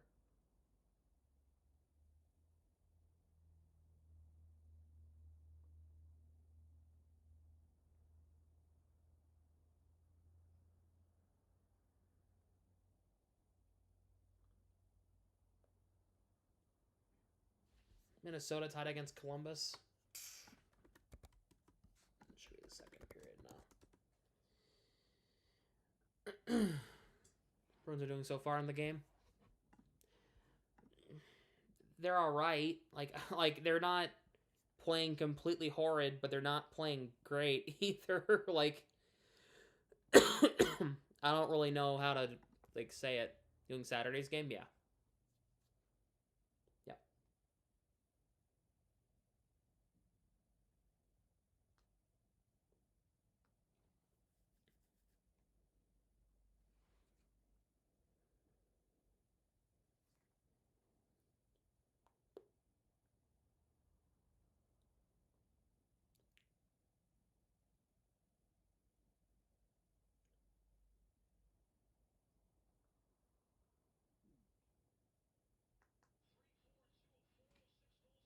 We have a goalie change.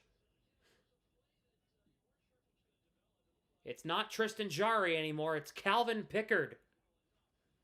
Calvin Pickard is coming in this game for the Oilers here.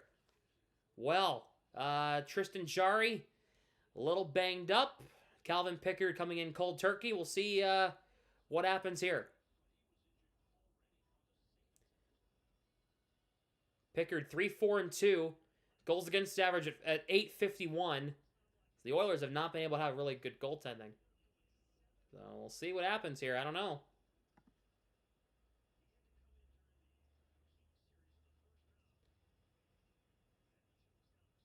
Here is Draisaitl, carries it ahead for the Oilers.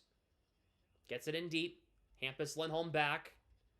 Closed off by Podkolzin. Frederick in front for that was, I think, Draisaitl couldn't get it through. Here is Peak for Steves for Hampus Lindholm. Asamont and Minton with them. Over to Asamont. Walks in the slot. Shot, save Pickard. Good try from Asamont. Love that chance. Here is Draisaitl, 3-on-2. Podkolzin. He didn't have an angle, so he threw it to Draisaitl, who got knocked off the puck by Zadorov. Now here's Steves. Now here's Husnudinov. Dumped in so his team can change.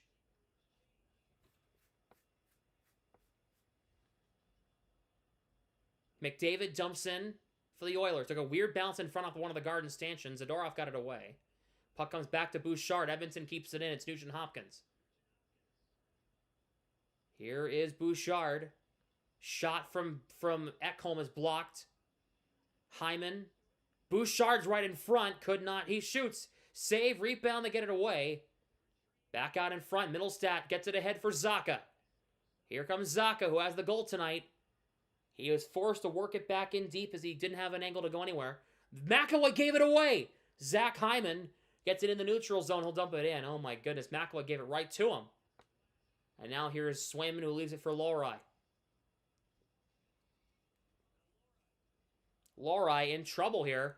Over to McAvoy. Sends it ahead to Geeky, trying to find Pasternak. He finds him. Pasternak tied up and just inside the line is forced out. And it comes to Soderstrom. Dumped in, it's Calvin Pickard. Pasternak took it back from Pickard. In front! Lindholm stopped! Rebound cleared away! The Oilers, I think, iced the puck. No, they're going to say no. Lohrei for Pasternak. Off Lindholm's skate. They just can't enter cleanly right now.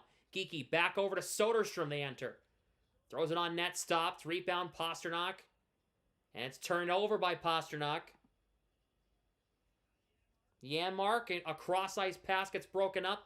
Lindholm just sends it ahead. Pasternak's in. Breakaway. Closed off. Thrown down. No call. Surprise, surprise. Peak. Hampus Lindholm walks in, backhand. Oh, he hit the post. Final minute of the second period. Bruins finally having some push in this period. Here's Peak. Dumps right back in. Minton first man on it. Minton wrapped up by Nurse. Jeannot. Out to Peak. His shot deflection gets blocked and goes high. Kastelik. Minton fires blocked. Gets it back. Gets it into Jeannot down to 25. Jeannot. Minton in the slot. Can't play it. Oilers get it back. He put Minton in a phone booth with that pass. Oh, Matt Savoy. He was gone on a breakaway if he played the puck cleanly. 10 seconds. Hampus Lindholm gets it back for Boston. Sends it for Husnudinov. Couldn't get it in deep. And it'll be 2-1 Oilers going into the third period. They played for about 2 minutes in that second period.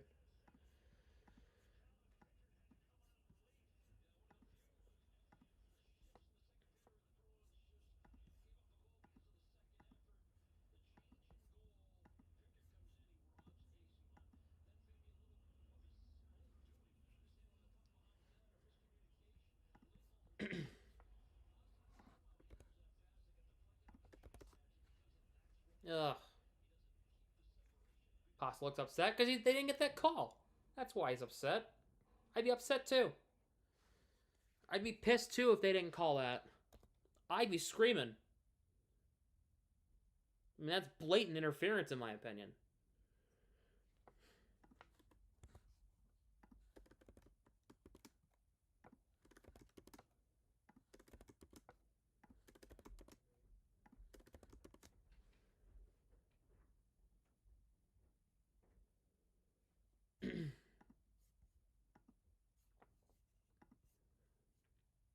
It's 2-1 through 40 minutes.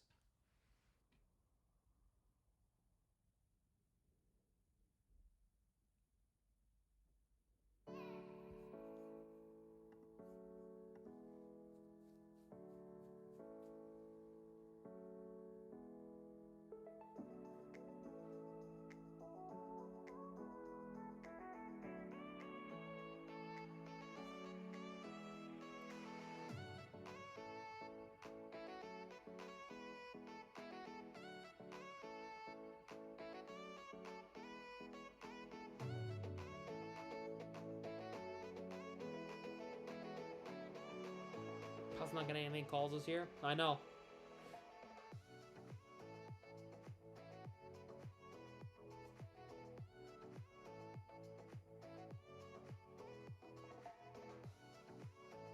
The Bruins. Hey, Bruins. You are a Calvin Pickard injury away from getting 4 firsts for Jonas Korpisalo.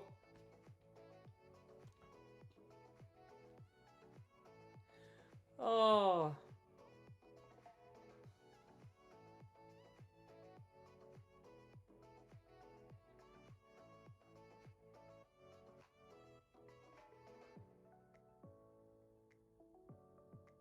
Wow.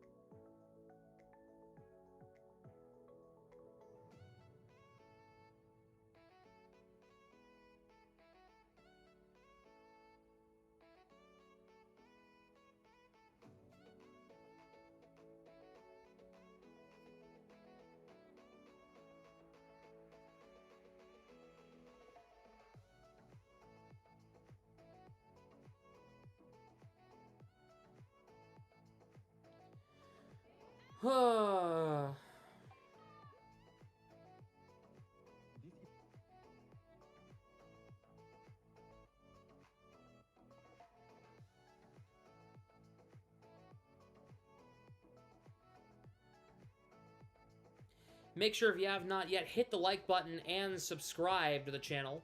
It would be much appreciated if you have not yet.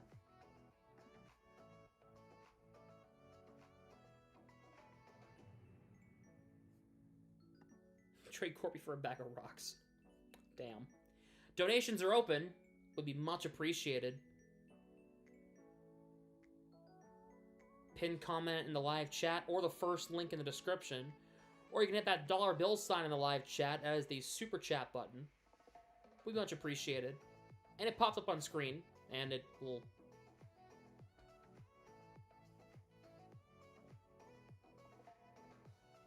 be read out loud.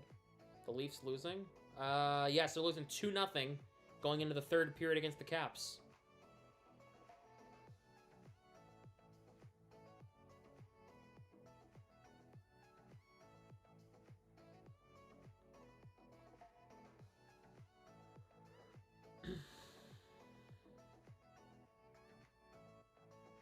It's on the ticker down here.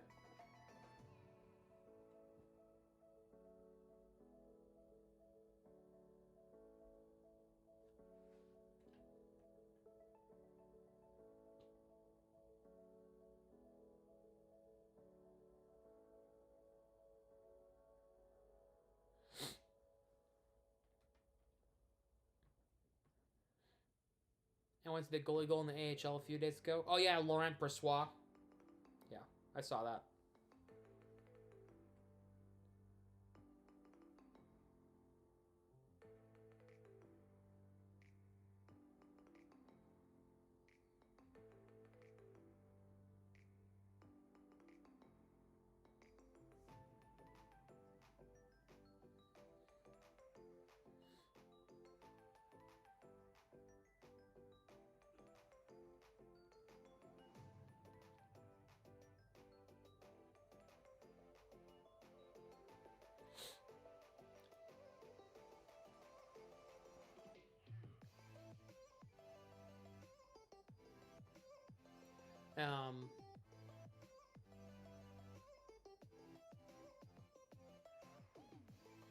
Yeah, be live on Saturday for Bruins and Canucks.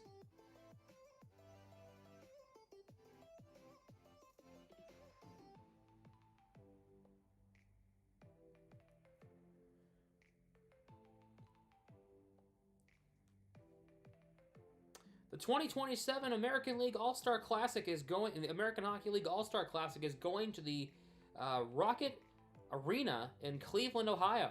It'll be the home of the Cleveland Monsters. They'll be there in 2027, February 7th and February 8th of 27. It'll be there.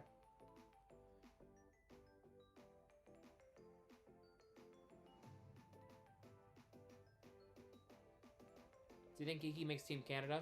It's criminal if he doesn't. In my personal opinion.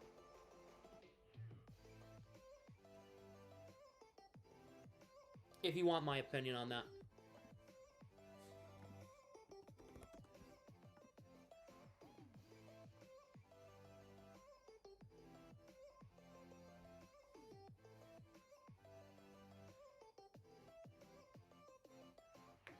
Oof.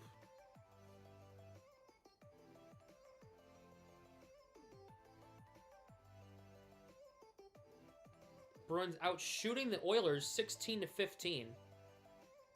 I mean, look. I mean, they're out. They've won 23 of 43 faceoffs tonight. They're 1 for 1 on the power play. Oilers 1 for 2. They're out hitting them 18-16. They're out shooting them. They have the same amount of blocked shots. They have more takeaways. They have more giveaways. That's not good. I mean, they're the only thing they're really not winning in is the score. I mean,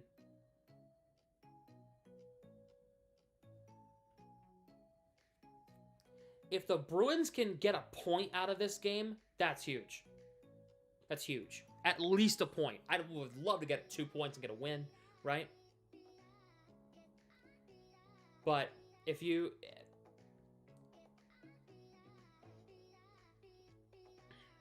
It's a Western Conference team. You absolutely need to get at least a point.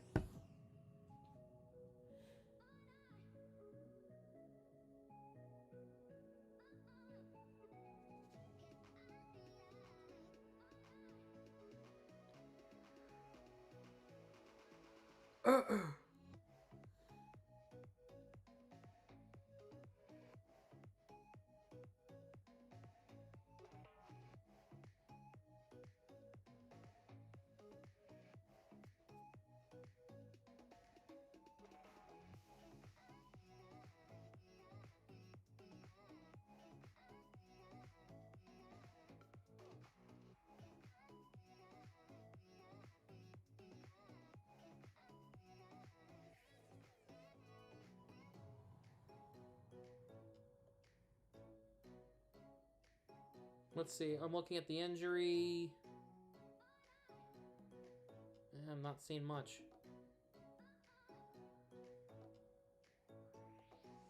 Well, yeah, no, you're not taking all the top guys for Team Canada, but I think he should make it, even if it's as a reserve forward. I think he should make it.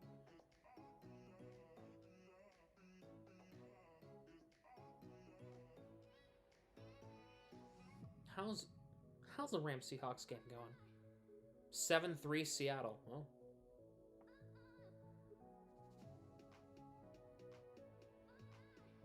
we can still win. Oh yeah, no, this game's very winnable. The Oilers aren't playing great either. It's a very defensive game. The Bruins can just expose that. Be fantastic. I'm gonna go refill my water. I'll be back in like a minute. Don't go anywhere.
Bruins through 2-1 Oilers, sorry, through 40 minutes. The Oilers are winning.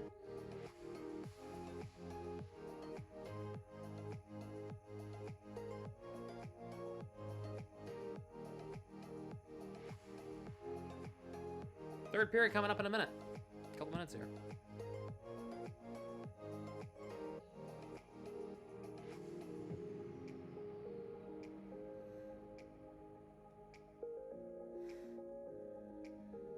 The Bruins, when trailing through 40 minutes, have not won a game. Can they break that trend tonight? We'll find out. Can they break that trend? They have not won a game this season when trailing through 2 periods. It has not happened. We'll see if it happens tonight. I feel like tonight's the night they can.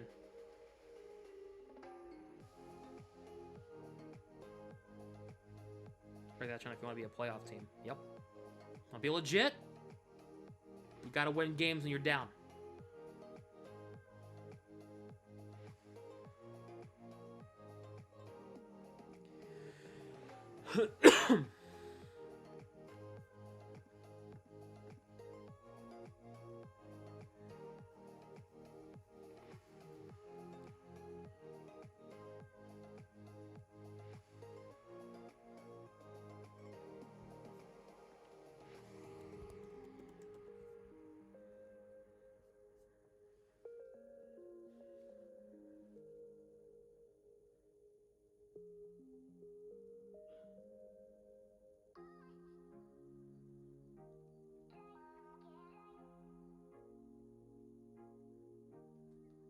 How's that TikTok doing that's still blowing up?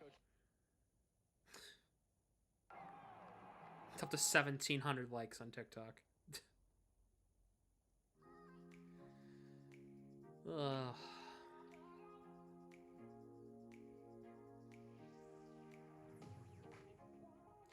That, by the way, that trend, by the way, includes the game against Florida where they came back and tied it twice and blew it in the final 30 seconds. That game is also included in that. Just so you know.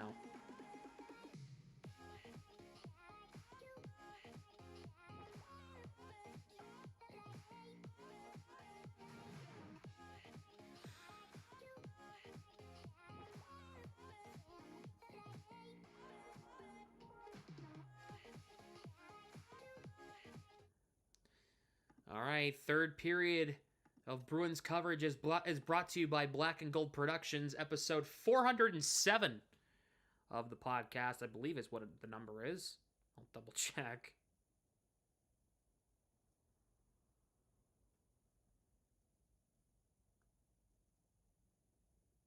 I believe we're 407. I'll double check. Hold on. I know I didn't know. Hold on. Yes, episode 407 is live Sunday at 10.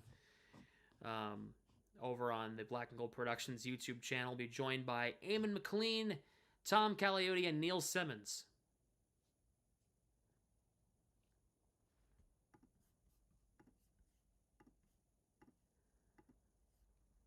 Coming up live Sunday at 10 a.m.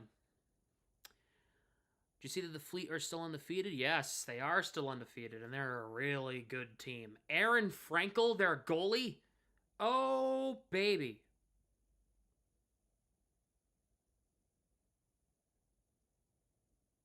Oh, baby. She's nuts. She is a beast. She's great. She's gonna probably go represent Team USA in the women's hockey for the Olympics. I'm assuming she's gonna go play. She's a monster.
Bruins enter the zone as the third period is underway. Here we go in TD Garden. The Bruins have not won a game when trailing through 2 periods. Shot from Pasternak missed wide. Geeky for Elias Lindholm. Knocked off the puck by Ekholm. Here's Draisaitl. Back to Ekholm. For Bouchard. Pasternak poke checks it and keeps it alive. Lindholm. Pasternak took it away. From Bouchard. Pasternak. Penalty coming up. It's going to be on Edmonton. 30 seconds into the third. The Bruins will go to the power play.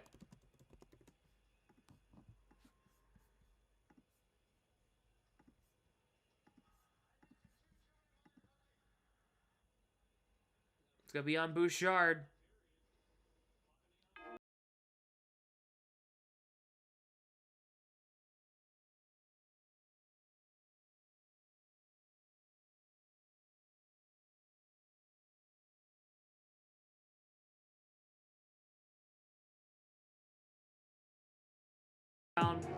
On the power play, can they score again? McAvoy to Geeky. In front, broken up. Oilers get it just out of the zone.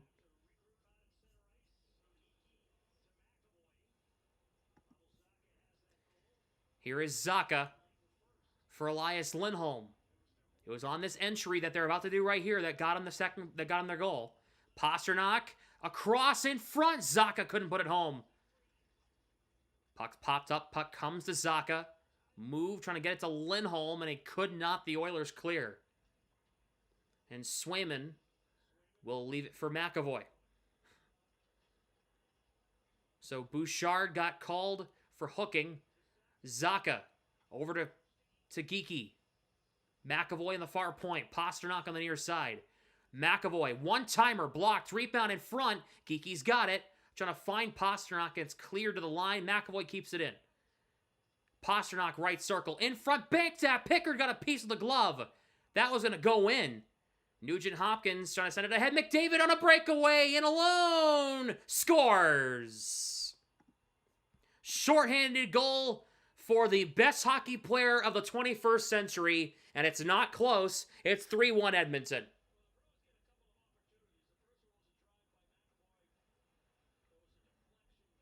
Man. Of individual skill, he's the greatest player I've seen in my lifetime. I mean, McAvoy, he didn't even try to back check there. Because he knew McDavid was gone.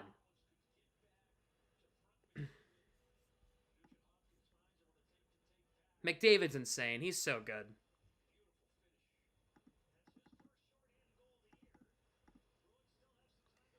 Here's Asamont as the second unit comes out. It's Steves, Middlestat, Lori, Lindholm, and Lori. Good save by Pickard. It's Steves, Asamont, Middlestat, Lindholm, and Lori. Hampus Lindholm throws it on net. Save, rebound, puck still free. Middlestat put it just wide. Lori saved by Pickard. Rebound in front. That's Lori. Back to Lindholm. Middlestat. Lindholm blocked. Rebound. They clear it away. It's Stastny.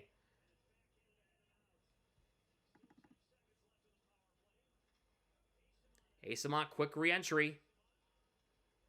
Hampus Lindholm. Net. There it is. Shot, save, rebound. Middlestat in front. Couldn't put it home. Back to even strength. Here comes Bouchard out of the box. It's dumped in. So the Bruins are now down 2. They had a power play and it backfired. Here is Andrew Peeke. Ahead of Middlestat, icing.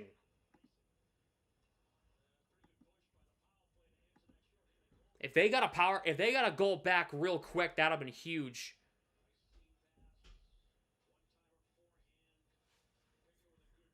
If they got a goal back from that second unit little push there, that'd have been good.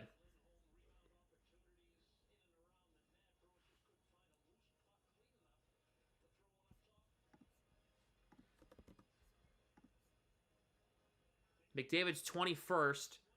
It's his first shorthanded goal of the season. I didn't really realize McDavid even played the penalty kill. Zadorov. Steves takes the bump, sends it to Middlestat, trying to find Asamont, could not. Jeannot and Minton come. Where's Sean Corrali?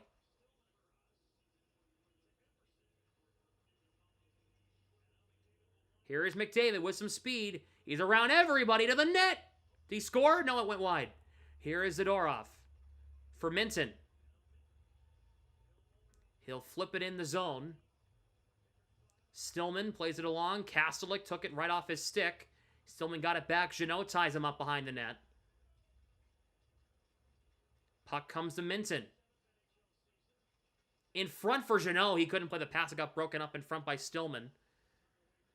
Now McDavid. Emberson for Stillman. Game feels over now. Oh, yeah. Oh, yeah. That's a killer. The Bruins don't respond well from goals like that. They just don't. Draisaitl chips it in deep. Soderstrom moves it through Lowry to Lindholm ahead, and it's going to be an icing.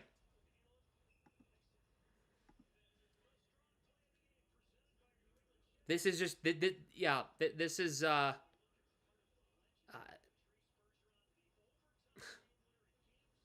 mean, this is exactly what I expected. Don't let the Oilers score first. This game was tied. Don't let the Oilers take the lead because you're not getting it back.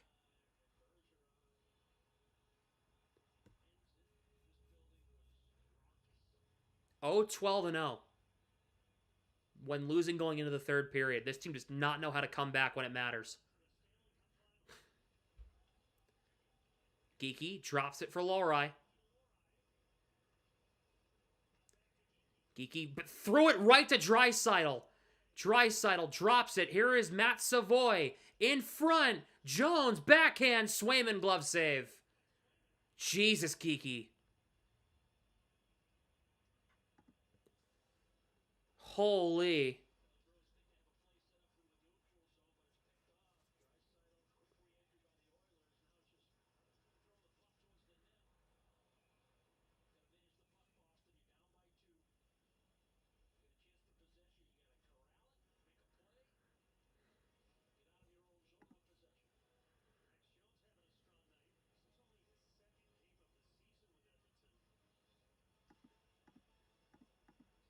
Henrique waved out of the draw against Corrali, who's now playing with Steves and Asamont. So Corrali up on the third line.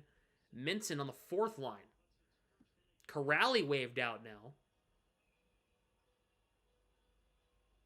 Now it's Steves against Savoy. Savoy wins it. Nurse puts it wide. Asamont gets it to Steves, gets it through a few defenders. Here's Steves. McAvoy on the rush. He gets poke-checked. Back to Steves. It bounced off his skate and went wide. The Bruins have had 2-on-1 galore tonight, and they just haven't been able to execute on any of them. Puck moved ahead. Nurse fell down. Corrali couldn't get it free. This puck deflects up into the 19th row. McAvoy not having a great night. I think McAvoy's been fine. He got his stick lifted. Happens.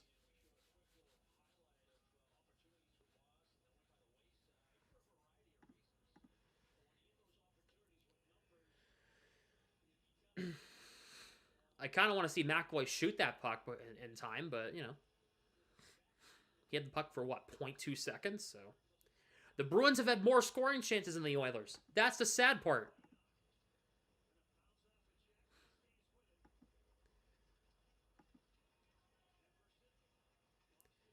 Middlestat trying to get it to Zacha. Intercepted. Here comes McDavid for Nugent-Hopkins. Across the line, Nugent-Hopkins works it in deep.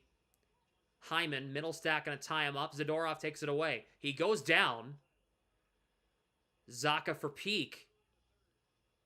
Just chips it in down low. Peak keeps it in at the line. Zadorov left point to the net. Saved by Pickard on a glove save.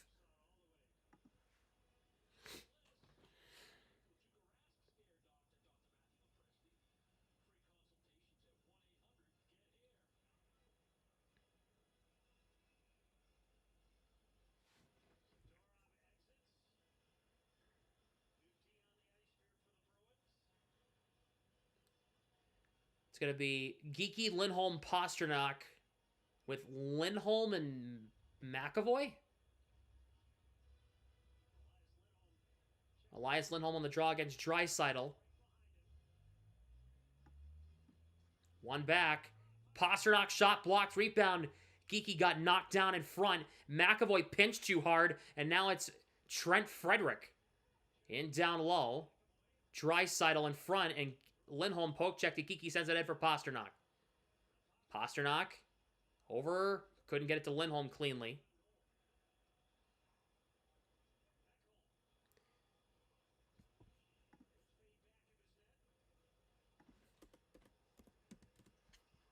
And now it's Ekholm. It's dumped in.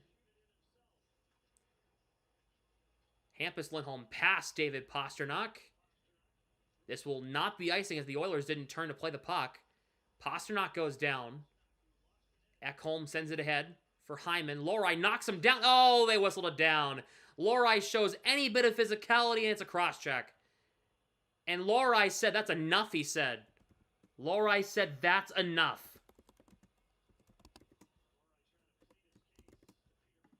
Wow.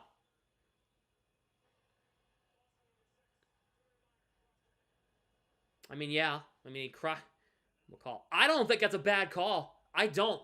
What is Lohrei doing throwing the body in that situation? Like, that hard, in my opinion. I want to take a look at it. It looked like a cross-check to me from here. At least to me it did. I want to see it back, though. It just looked like another stupid play by a stupid player at a stupid moment. It's what it looks like to me.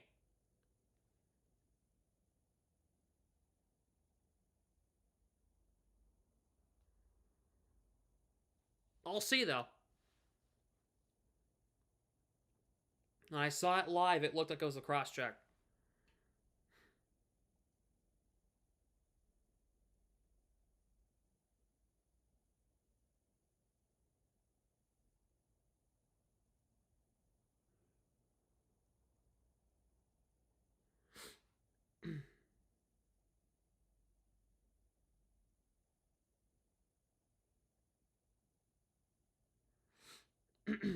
They're in commercial break. I hope they show it coming out of commercial.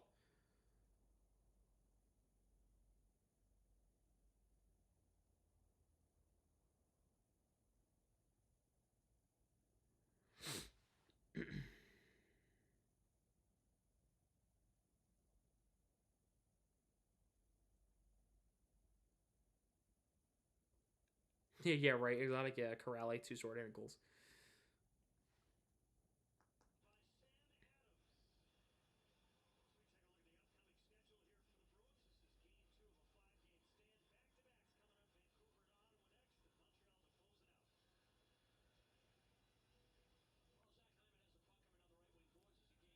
Let's see.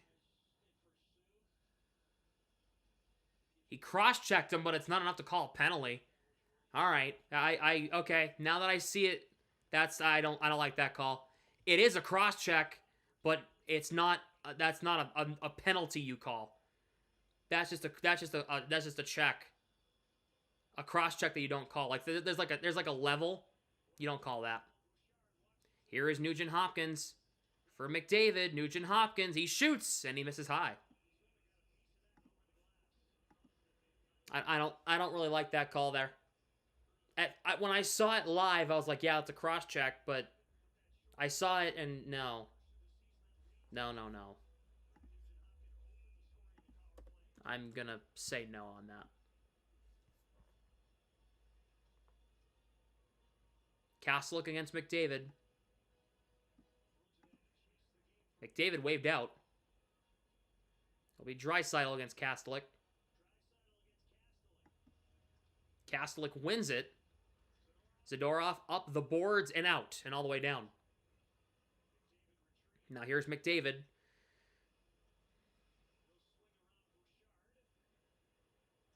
McDavid will carry it across the line. Corrali, good breakup. Kastelik clears.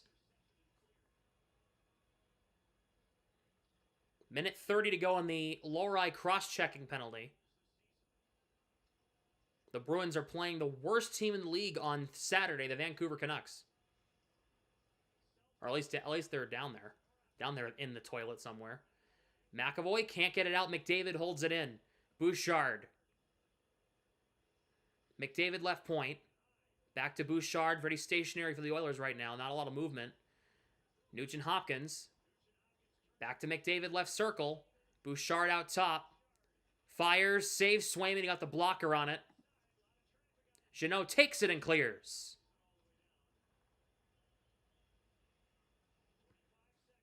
Here is Bouchard.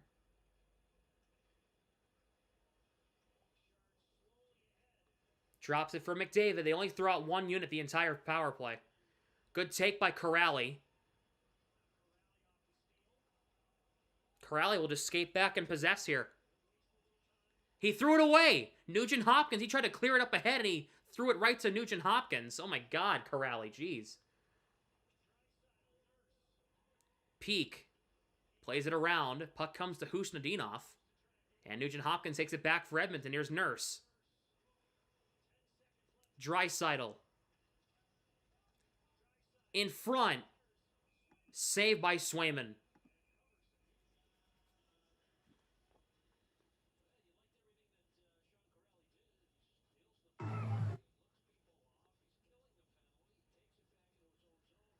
Watch Lori here on a stress pass. I agree. I agree with that. If they win this face-off and they hang on to it for a second, Zadorov sends it north to Lori coming out of the box. That could be a break.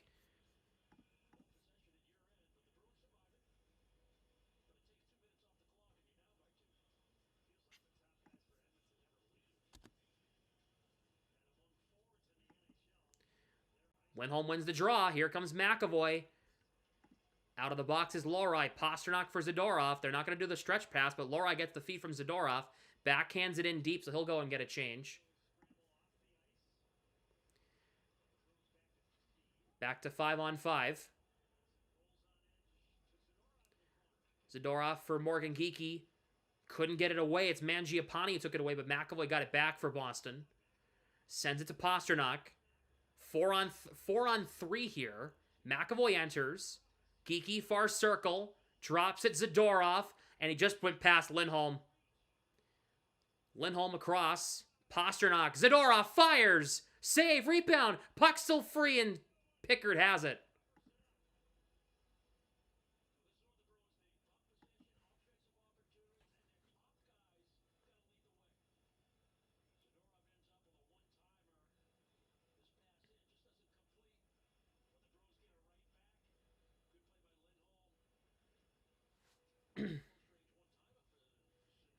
I love that feed from Pasternak to Zadorov there. If Zadorov buried that, this game's not over.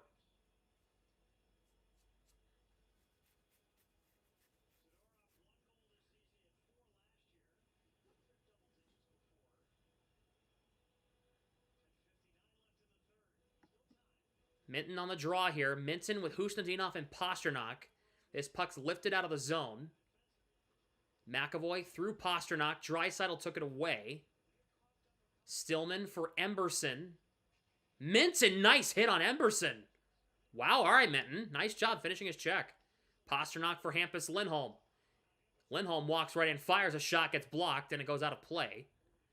Hit by Minton. Yeah, that was a nice play by Minton, finishing his check and knocking down Emberson behind the play. That was good.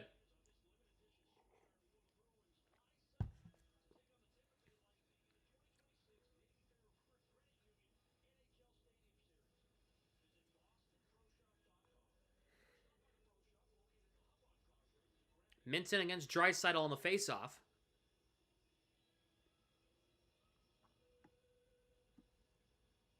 Draisaitl waved out, and Minton, and he disagrees. But he's waved out, so it'll be Trent Frederick against Fraser Minton on the faceoff.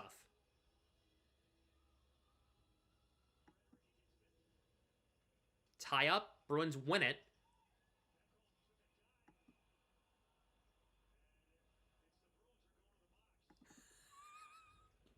You don't want to know what they just called. You don't want to know what they just called on Husnudinov. You don't want to know. You do not want to know. And if you want to know, watch the game and tell me otherwise. They're going to call a trip on Husnudinov.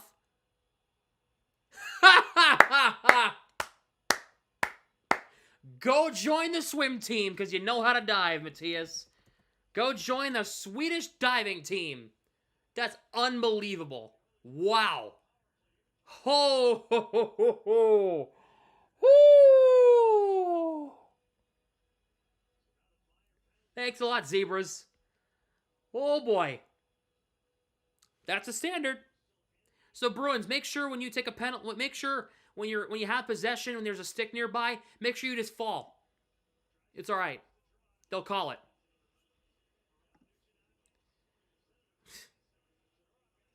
Oh, I'm sorry. The Oilers are the Oilers are the golden child of the Western Conference. They have to, as Castle clears it down. It's a joke. I can't believe they. Well, actually, I can believe they called that. That's the pathetic part. Nugent Hopkins for McDavid across the line. Corrali knocks it out of McDavid's hands, and McAvoy clears. I'm blind, I'm dumb, I'm deaf, I want to be a ref. There it is.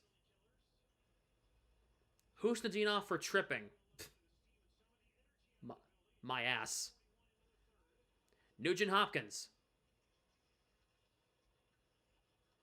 McDavid plays it around.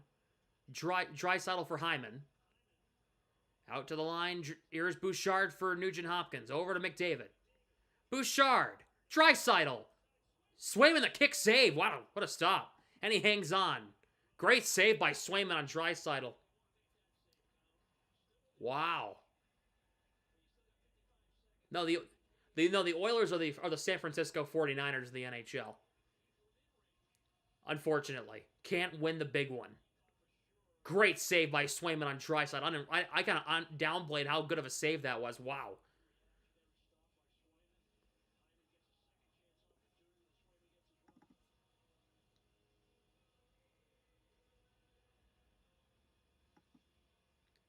Big tie-up here. Kastelik wins it away for the Bruins. He has Zacha up ahead, and he can't get it through Bouchard. Brutal. He would have been out of that. Hyman on a breakaway. Swayman shuts the door. And now McAvoy decked Hyman as well. Zacha shorthanded with Kastelik and Zadorov. Kastelik through a defender. He split at McDavid. He couldn't get a shot away. One of the greatest goal I've ever seen scored if he took that. If he had ripped that and scored, splitting McDavid, then scoring, oh my God, I would have lost my mind. I would have lost my mind. Second unit comes out for the Oilers, surprisingly. Savoy for Ekholm. Corrali ties him up. Ekholm in around the net, back to Mangiapane. Mangiapane. Savoy in front for Henry, couldn't play it. Husnudinov out of the box, and he stick checks Nurse, and he forces a stoppage in play.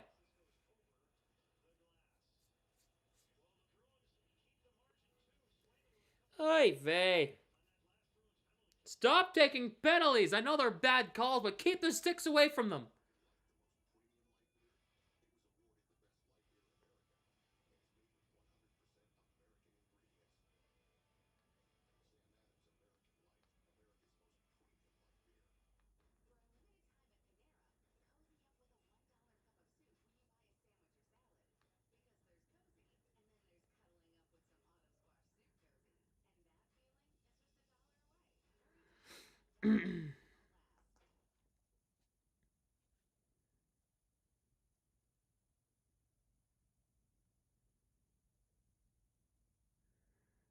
Oh boy.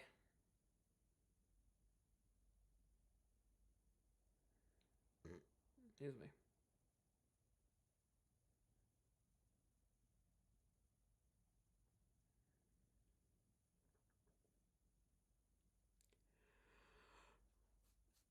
Huh.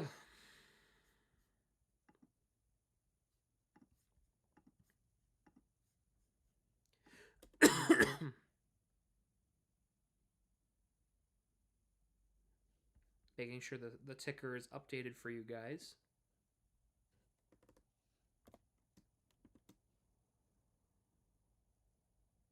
And it is.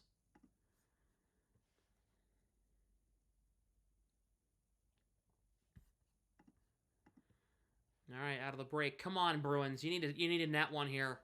Overcome adversity. That's what this team's been doing all year.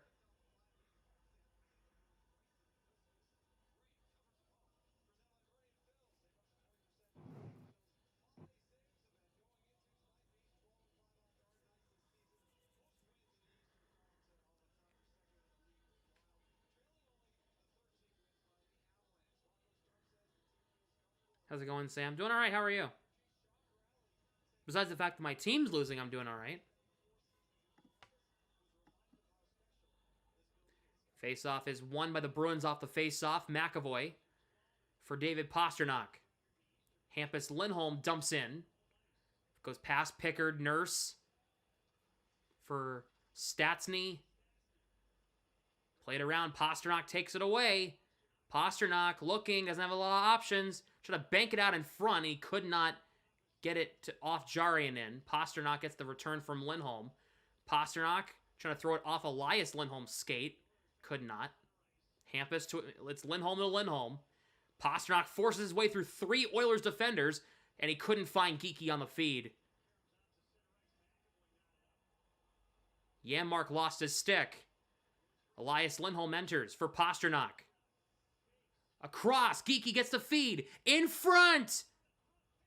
Saved by Pickard. And now here comes McDavid with a lot of speed here. Nurse has a man breaking in front. Swayman stopped it. Oh my God, it was Hyman. Swayman keeping this team in this game. Because apparently the offense can't score on Calvin Pickard for crying out loud. Here comes Husnudinov. He walks in. Saved by Pickard. Jesus, guys. Come on. This guy was awful last year. Hyman. Backhand. Swayman the stop. Come on. This is a backup goalie who has a goals against average under 85. Come on. Zadorov, Husnudinov for Zacha. Gets it in the zone. He got broken up.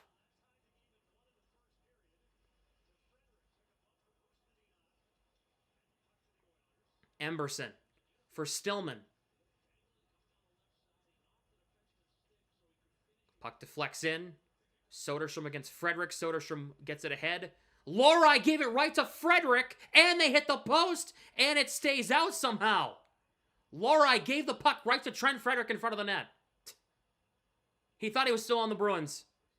And Lohrei iced the puck. Get him off the team! He handed them the puck, and then iced the puck 20 seconds later. Holy crap, dude. Oh my God. Don, Marco, do you not see this freaking pylon on the ice? Do you understand now what I'm saying about this guy? Oh my God, I've known it since last year he wasn't going to work. Do you understand? That was the worst 30 seconds I've ever seen him play. Throws it away, and then ices the puck after he breaks it out. A negative to a positive, back to a negative. And you wonder why I'm so hard on him. That's why.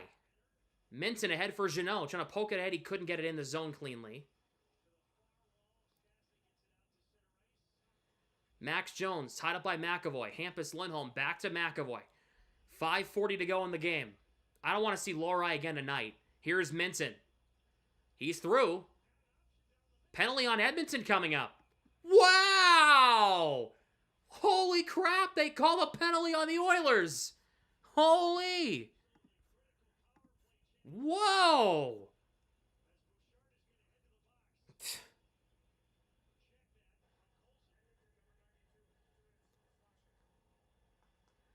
It's going to be on Podkolzin for slashing.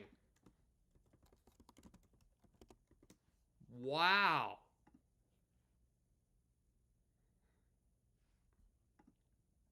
God.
Podkolzin, yeah, the Oilers aren't trading him. I doubt it.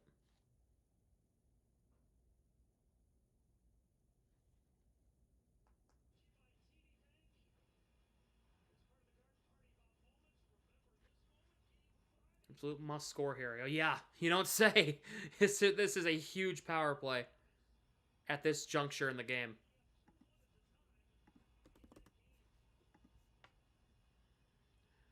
So Podkolzin called for the slash, and it comes... Well, thank you for the makeup call. Zacha against McDavid on the faceoff. The last time the Bruins had a power play, it didn't go too well. Yeah, but shorthanded goal. Bouchard clears it down.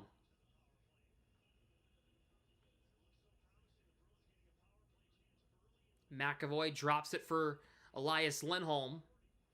Zacha enters the zone. Pasternak back to McAvoy. Pasternak far circle. Chip pass back to McAvoy. Gloves it to keep it in. Back over to Pasternak. Not a lot of setup. There's not a lot of options here. Geeky for Pasternak. Lindholm's in the slot, and he just couldn't play the puck. Come on, Lindholm. You're right there. You had the puck in front. If you let it go, it's 3-2. Come on. Zacha for Elias Lindholm. Back to Zacha. Over to Pasternak as it went through Lindholm. Pasternak. Trouble here. And it's going to be cleared down. They can't set up. The Oilers' penalty kill isn't amazing, so I don't know what the issue is. Here's Hampus Lindholm now. Second unit comes out. Drops it for Steves. Enters the zone, chips it to himself. Back out to Hampus Lindholm. Lohrei left circle. Lindholm out top. Back to Lohrei. In front, save, rebound. Nugent Hopkins can't get it out. He outsizes Lohrei. You are 6 inches and 80 pounds bigger than him. Please, do something. Oh my God, you got beat by a tiny dude. Middlestat to Lohrei. He walks in, he fires. It didn't go in. Shocker. Here's Asamon, gets decked by Enrique. Lindholm, Lohrei, Steves wide. Penalty up, back to 5-on-5. Middlestat back to Steves. And it comes out. Pull Swayman right now. Get the extra attacker. Steve's shot wide. Middlestat. Tied up.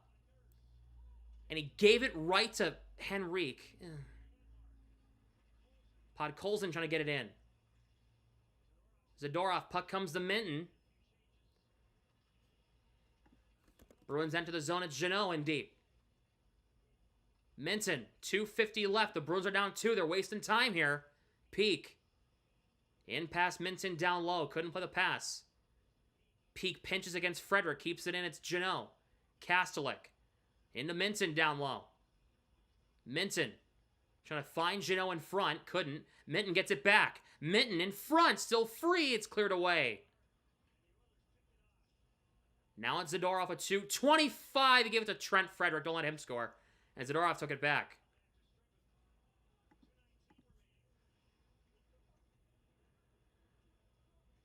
Zadorov with it.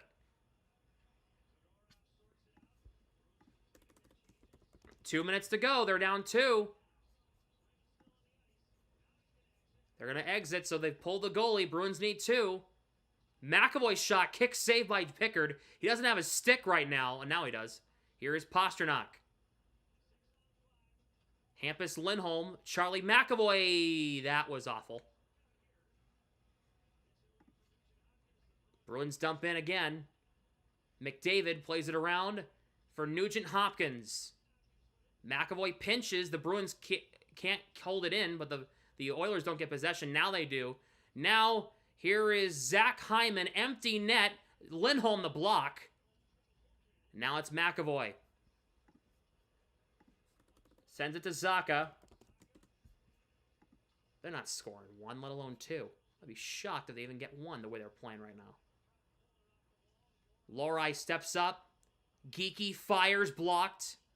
Lohrei. Pasternak. Lindholm in front. Couldn't get a shot away cleanly. Pasternak. Hampus Lindholm. To the net. Blocked again. High stick. The puck was played with a high stick with 52 seconds. Call a timeout, Marco. Right now, call a timeout.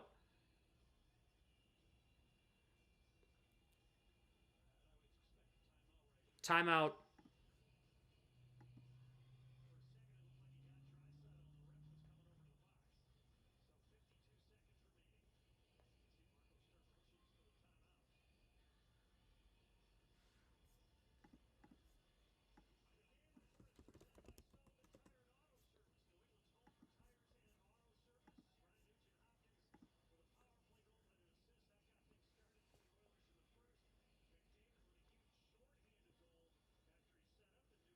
.52 seconds to go. Bruins down 2. Nugent Hopkins scored to make it 1-0 on the power play. The Bruins got the goal right back a few minutes later with Pavel Zacha tying it at 1. And then Quinn Hudson got his first NHL goal in the second to make it 2-1. And then the Bruins gave up a shorthanded goal on their power play. Connor McDavid making it 3-1, and that's where we are now. They put a second and a half back on the clock, 53.6. Mark Stewart's an assistant coach for the Oilers? Did not know that. Okay.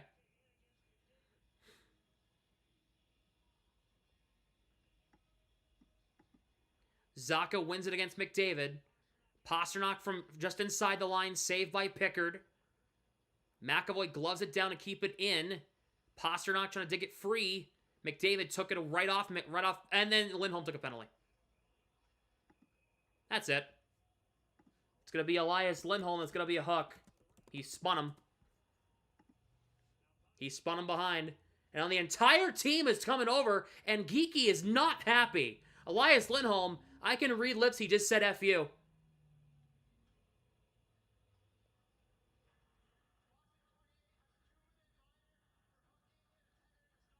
Yep, he just got a 10-minute misconduct. You can imagine what finger I just threw up. Referees, pick a finger.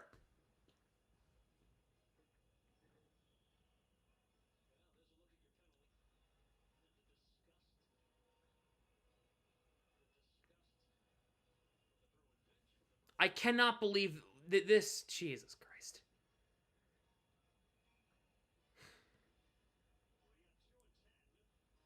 So Lindholm's night's done.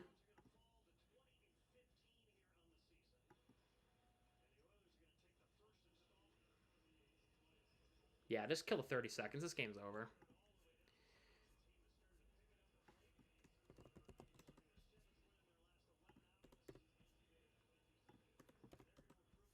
$20 seconds to go, and they're not even gonna move this puck. This game's over. This game's over.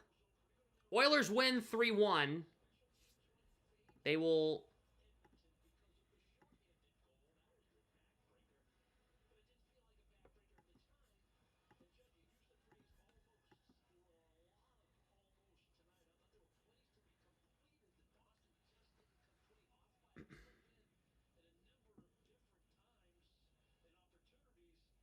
The Oilers have earned a point in 7 of the last 8 games.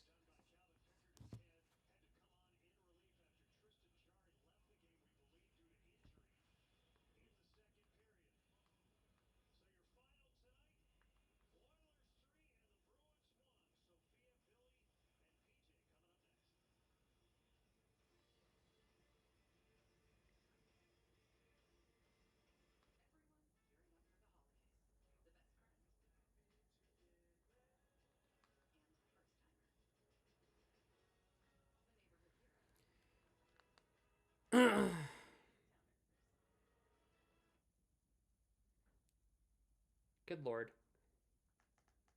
I don't know what to say to that.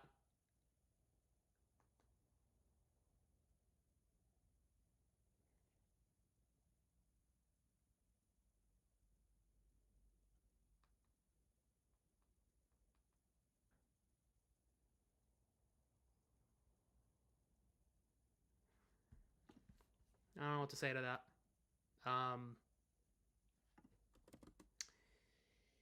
You know, the idea that referees can swing a game one direction or another is really annoying to me.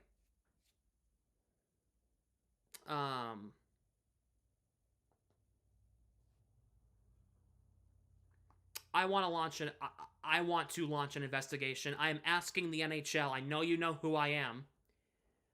So I'm going to say it out loud. Okay? On behalf of the entire Bruins fan base, I need you to launch an investigation into the referees. I am asking for legal action. I am asking for it.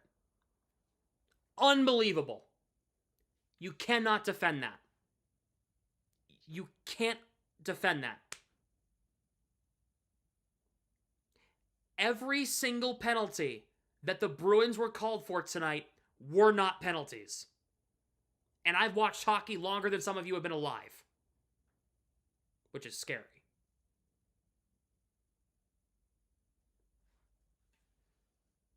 However, I will say this before I get Josiah in here. They didn't help themselves either tonight either. Well, now how I know that? You had 3 power plays. You only scored on one of them. That's not going to help you win hockey games. You know? You were facing a backup goalie for most of this game. You couldn't beat him once. Can't win hockey games. Sorry. The guy got hurt. This was your chance to put them away. What did you do? Fell flat on your face like you always do. Nothing new. We knew that. How many times are you going to throw the puck away in the third period? Mason Lohrei played the worst game of his NHL career tonight. That third period was horrifying. Throw that in the haunted house at Haunted Horror Nights at Universal. That'll scare all the little children. That was scary to watch. I should not have a pit in my stomach to see a defenseman on the ice anymore. I should not.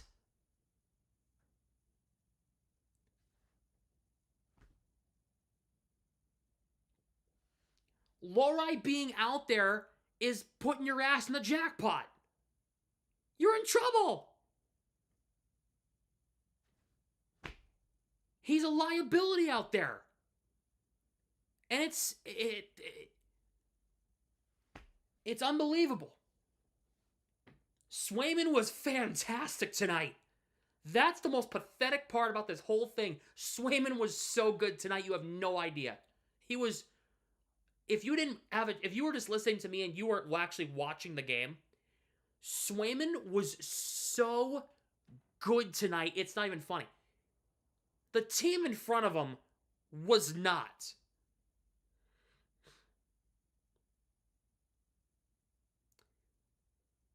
You faced Tristan Jarry and Calvin Pickard, and you scored 1 combined goal. Pah! 1. And it was on a power play. And it was because of a fantastic entry. Which, by the way, well done. Huh. It should have been easy pickings on Calvin Pickard. No pun intended. That should have been game over. That should have been it. Oh, Pickard came in after Jarry got hurt? Oh. I saw Jarry got hurt and they put in Pickard, and I literally thought in my head, oh, they got this. This game's over. Bruins going to win. Boy, was I wrong. Oh, man. Wow. You guys pissed your pants in the third period tonight, didn't you? Wow. That by the way, that shorthanded goal, completely preventable. Completely preventable. if McAvoy had attempted to back check and you don't throw the puck away, geeky. Come on. That was pathetic. Ugh. Oh my god. The thing is, Soderstrom is not the problem on that defensive pairing. Soderstrom had like 4 shots on goal tonight. Like, yeah, he had 3 shots tonight. 3.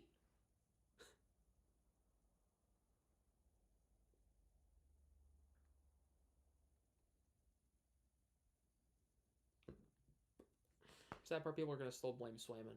Then they're not real fans because they clearly didn't watch the damn game. If you're going to blame the goalie for this, if you're going to blame Swayman for this, go watch another sport. You don't know anything about this game. Hockey. You don't. Sorry. Just, they're not real fans. They didn't watch. We all watched. Swayman was a fucking baller. And everyone else pissed themselves. What is there to say? I mean, good lord. Score more on Pickard. The thing is, Jari was the one they scored on. Then he got hurt, and then in comes Pickard. And then Pickard put up a shutout, pretty much. Ah! Calvin Pickard! Oh my god!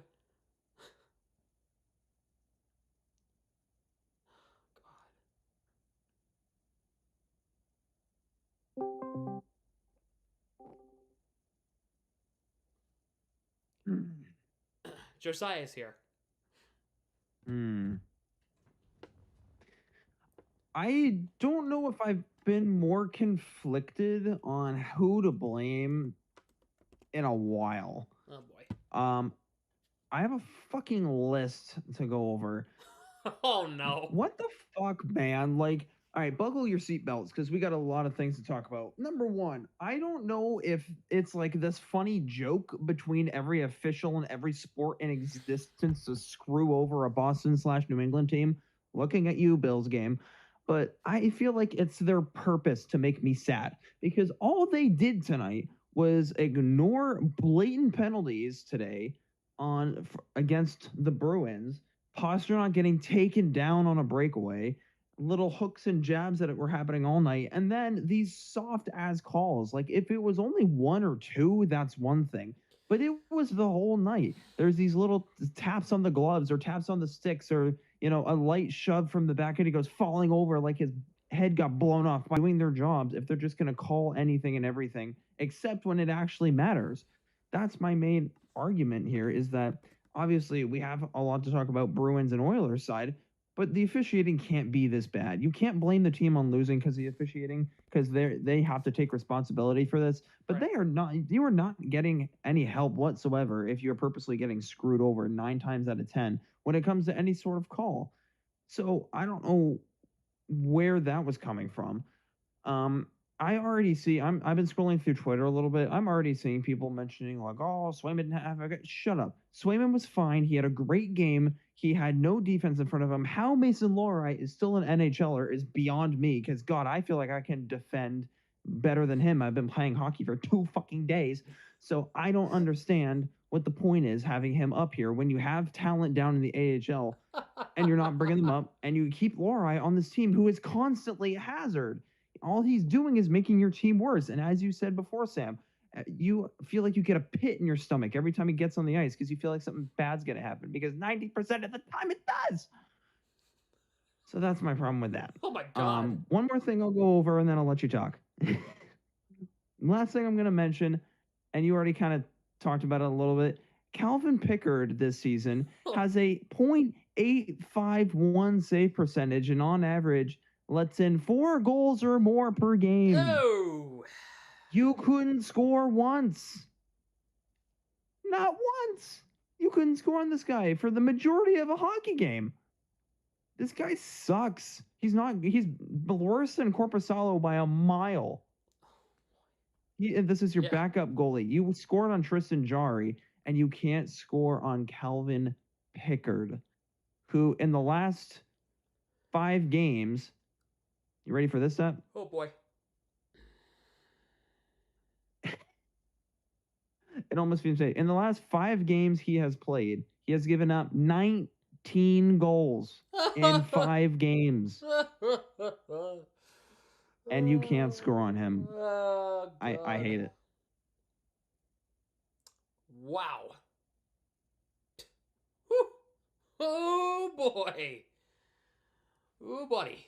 Yeah. Oh man. Yeah. Wow. Did I get my point across? That's an incredible stat. It's an incredibly fucking... 19 goals, dude. And you can't score on him once. One time. That's an incredibly fucking pathetic stat to lose to. I will say that. What? right When did now. Tristan Jari go down? Was it like middle of the second? It was like 7 or 8 minutes to go in the second. Like there was a good chunk of the game left, and the Bruins just laid a goose So that means egg. they got 14 shots on him, and none of them went in. I hate it. Oh, I hate everything. 14 shots. I hate everything. Oh boy. Well, I'll tell you what. The Bruins are playing the piss poor Vancouver Canucks. You guys Beat better the shit out of them. You guys better just frickin' destroy them. I'll tell you what. And by the way, if I'm a betting man, Vlad Kolyachonek's probably gonna play Saturday. If he scores a goal, I'm gonna laugh my ass off because Cinema. Mason Lohrei hasn't done that since October. That's the pathetic part. Oh god, I think you can double check me on that, but I think it's October the last time he scored a goal. Let me fact check this real Yeah, quick. Hold on a second. Please do. What Let me pull up. The only time Mason he scored? Lohrei statistics. All right, let's take a little peeky here. He's got. I'm not talking about Andrew. He's got 1 goal in the season. I know that for sure. Are you talking about Andrew or are you talking about? Well, you said Peaky. Lohrei. You said Peaky, and I said not Andrew. No, oh no, let's take a peeky. That's what I meant.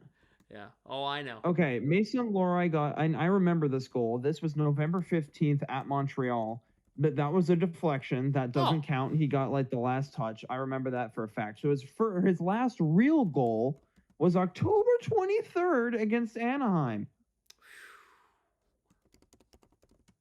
where you still lost. You're killing me, man.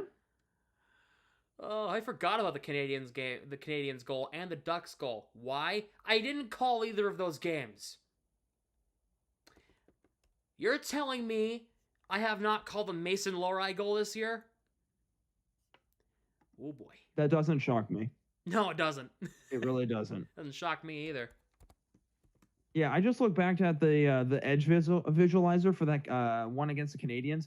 He got like 3 or 4 guys in front of him. That was like the weirdest knuckleball goal ever. Okay. No.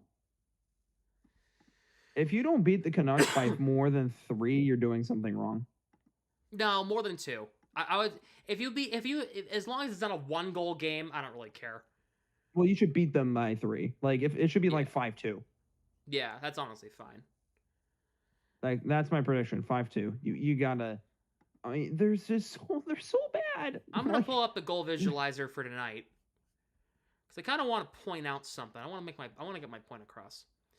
So if Mason Lohrei is still on this team in the next month, I'm going to go down to Boston and riot myself. No, he's gonna be on the team till March.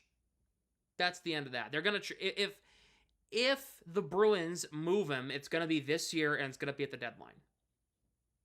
So he'll be here through March. Let's see. You better damn move him. I literally, if you have to trade, like, get one singular like 3rd round pick for him, I don't care. Just get him out. He sucks. He's so bad. He's a hindrance. He will make your team suck. He will make you worse. Get him out. Habs, I'm sorry. With all due respect, you haven't watched the Bruins. You're a Canadiens fan. You don't know how bad Mason Lohrei actually is. He's actually really bad. He's the worst player in the National Hockey League right now. He's had a couple, and I will defend that. He's had a couple of good games, but like mainly he's been like kind of either whatever or not good. Like, hold on, I'll pull up his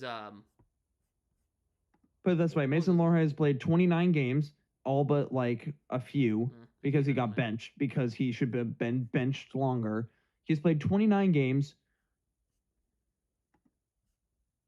and he's done maybe I'll be generous. I'll give him 6 good games. None of them are Lorai's fault on the goals. I was just curious. Zadorov and McAvoy were on the ice for all 3. Jordan Stribbles is worse? No. Jordan Struble, he might be. He's pretty terrible, don't get me wrong. Habs, no, you might have us there. Jordan Struble's actually, I'm sorry, all due respect, pretty bad. Pretty Let bad. me look this up. He's not much better. I will look this up and I'll eat my words if I'm wrong.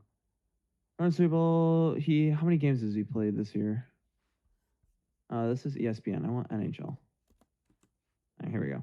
So he has played 27 games. He has no goals and 5. Okay, you got me. He's a -7, and he has 5 points, and they're all assists, no goals. You know what? I'll give it to you there. I will eat my words. Yep, wow. God, he sucks. I didn't realize that. Damn, bro.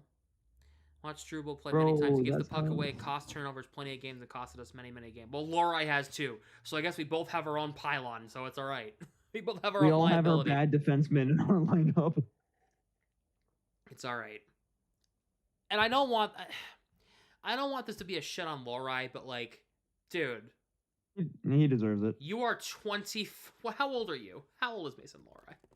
How old? Mason Lorai is 20. He's 24. He's going to be 25 in January. Mason, you have been a defenseman since you were 16 years old. You were a defenseman you became a defenseman at Culver's Military Academy in I believe Minnesota. I don't know. Look. Well, here's the biggest problem. He's played 147 games in the NHL, and he still can't do anything.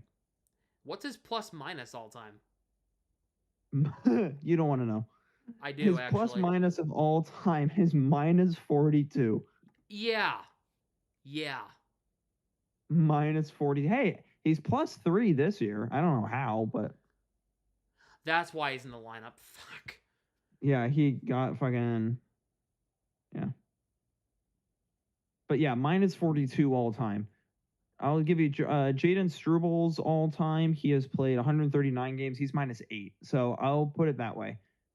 Where Mason Lorai's plus minus is -42 of all time. And their games are about the same. Lorai has played 8 more games.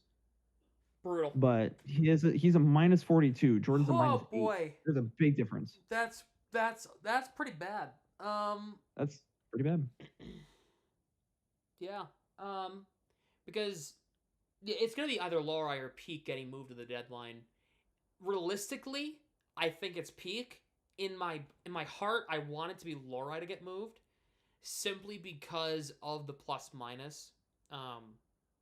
But he just gets bodied, like we saw today. We had a guy that's 6 inches shorter and probably 25 pounds lighter, and he bodied him. Yeah. Like, he's just weak. So yeah, he's weak. So, second unit on the power play, Lorai has the puck. He got poke checked, and he got outsized. Now Lorai's like 6'3". He got outsized by somebody, Ryan Nugent-Hopkins, who's 5'10", about 150 pounds. Lorai's 6 feet and about 180 pounds. What the actual hell was that?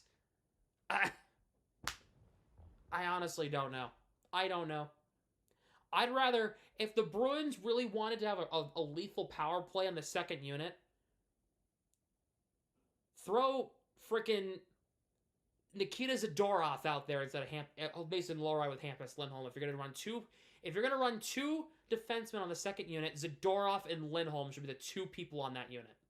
Hell, he had 3 shots tonight. I'd rather see Victor Soderstrom on the second unit over Mason Lorai right now. Yep. Do you think it's the system he's not grasping? I think it's just the idea of him being a defenseman is what he's not grasping. He's got a lot of untouched offensive upside. It's the defense that worries me. You know? The offense, I mean, he can curl and drag, he can do all the shit. I'm sure he could be the first defenseman in the history of the league to do a Michigan. I'm sure that could be I'm sure he could probably pull that off out of his ass. Don't have him to be on a penalty kill. Lohrei on a penalty kill. Uh-oh. That's what I'm saying in my head. Uh-oh. Lohrei on a penalty kill. Uh-oh. Oh, shit. Do you think it'd be better with zone? I don't know what defense the Bruins want to run a 1-2-2. How hard is that? One forward, so the center is usually up. Two people, the wingers are usually back, and then the defensemen are back behind everybody. Lohrei pinches up and makes it a 1-3-1, and it's easy to beat, and then everybody just, I don't know. I mean, put it this way. I don't think I can think of one thing that Lohrei is better at than anybody else on this team that's positive. Oh, okay. I was gonna Nothing. say that's positive. Yeah, no, he's really good at. Well, he's much better than the whole team at a lot of negative things. But anything positive with Lohrei that's better than anyone else on this team, I would say the only thing I could think of is maybe his reach is a little bigger because he's physically has a bigger wingspan. That's about it. And even then, he's just throwing his stick around, and that's not doing much anyway. He's throwing things off. He's not good. He hasn't ever been good. Maybe for a couple minute games here and there. He was good 2 years ago during his rookie year. For a quick little span of a streak. That's the problem. He's so streaky. He's not even streaky. He goes on and plays one good game, then sucks for 20, and then has another good game, and then sucks for another 20. That's the problem. Yeah. I want Lohrei to shut me up. If he can come out, play a great game, score a goal maybe for once, I'll shut up. But until he does, I'm not shutting up. I won't shut up until it comes consistent. That's all I'm saying. He could go out against Vancouver and score 2 goals and 2 assists and have the best game of his life. Doesn't change anything because I want consistency. Yeah. I mean, he threw the... here's what he did in the third period, okay? So, yes, he gets outsized by Nugent Hopkins and all that, right? Earlier in the period, he had the puck. He threw it right in front of the net to Trent Frederick, who almost scored, by the way, and then got it away from trouble and iced the puck. He got it out of the zone. He almost reached the red line and flipped it up the ice. He thought he reached the red line. Bro, zone awareness, please. Oh my God. Eesh. I don't know, man. And the thing is, Andrew Peeke didn't have a bad night. That's the crazy part. He did not have a bad night. I mean, put it this way: if I don't notice you, if you are Mason Lohrei or Andrew Peeke and I don't notice you, that's a good thing. Yeah. Because 99.9% of the time when I notice you, it's a bad thing. Yeah. So I didn't notice Andrew Peeke tonight, and that's a good thing because he didn't fuck anything up. Yeah. That's one way to put it. And honestly, I would say that he wasn't even the worst defenseman out there tonight, not even including Lohrei. Who? Call me crazy, Charlie McAvoy. I love you, and majority of the time you're great. You had a pretty bad night tonight. He had a -2. I mean, I understand why. I mean, you're recovering. You can't be that good when you're recovering that good. I am not mad. Don't get it twisted. I'm not mad at him at all. He was worse than Lohrei. Not by much. No, because Lohrei is pretty shitty. Well. Or I'm sorry, not Lohrei. Not including Lohrei. My fault. Andrew Peeke. He was worse than Peeke tonight. Yeah, that's fine. That's fine to say. Yeah, I misspoke. So, no, I mean, Lohrei was still worse. But. And that's saying something because Lohrei was even and McAvoy was a -2. And Lohrei still had a worse night. That's the thing. I hate the whole minus+ stat in hockey because sometimes it's accurate, and I agree with that.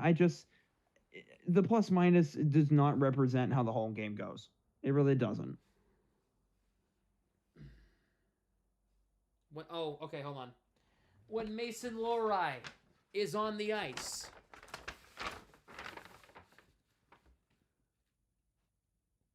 I have the paper bag.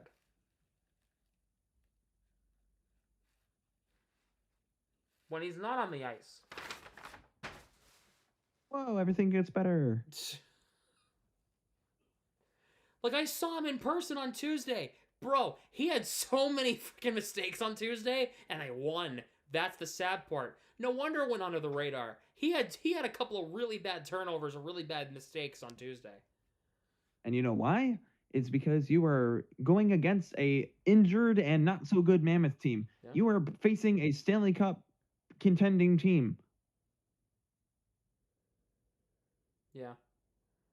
That's how you get exposed. Is when you play bad teams and you win, you can go under the radar because you don't really need everyone to play at a decent pacing to win.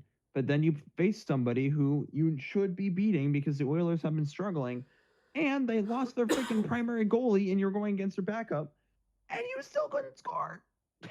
That's my problem. Like, it's, Laura, you're giving me an aneurysm. It's the same thing. The deserve to win-o-meter is out, and the Oilers win that game only 54.3% of the time. Expected goals, 2.6 to 2.5. Yeah. So, yeah. Expected goals, the best player on the ice tonight at 72% for expected goals. You ready? Connor McDavid. No, for the Bruins. For the Bruins. The best player of the Bruins. Still, Connor McDavid. Expected goals, Sean Corrali.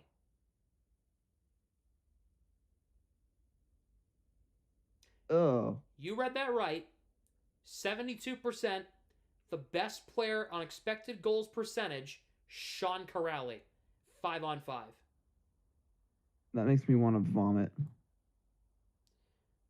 It's the Kastelik, Corrali, Jeannot line that had the best night according to expected goals percentage. Lindholm and Pasternak were about 60 to 65%. That's not too bad. Geeky was about 52. Minton was about the same. Both Hampus and Charlie McAvoy about even, about 50%. The lowest was actually Hustinov at about 32%, and he had a great chance in the third period.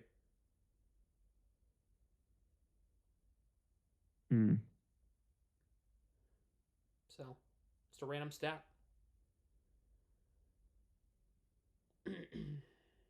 But, yeah. The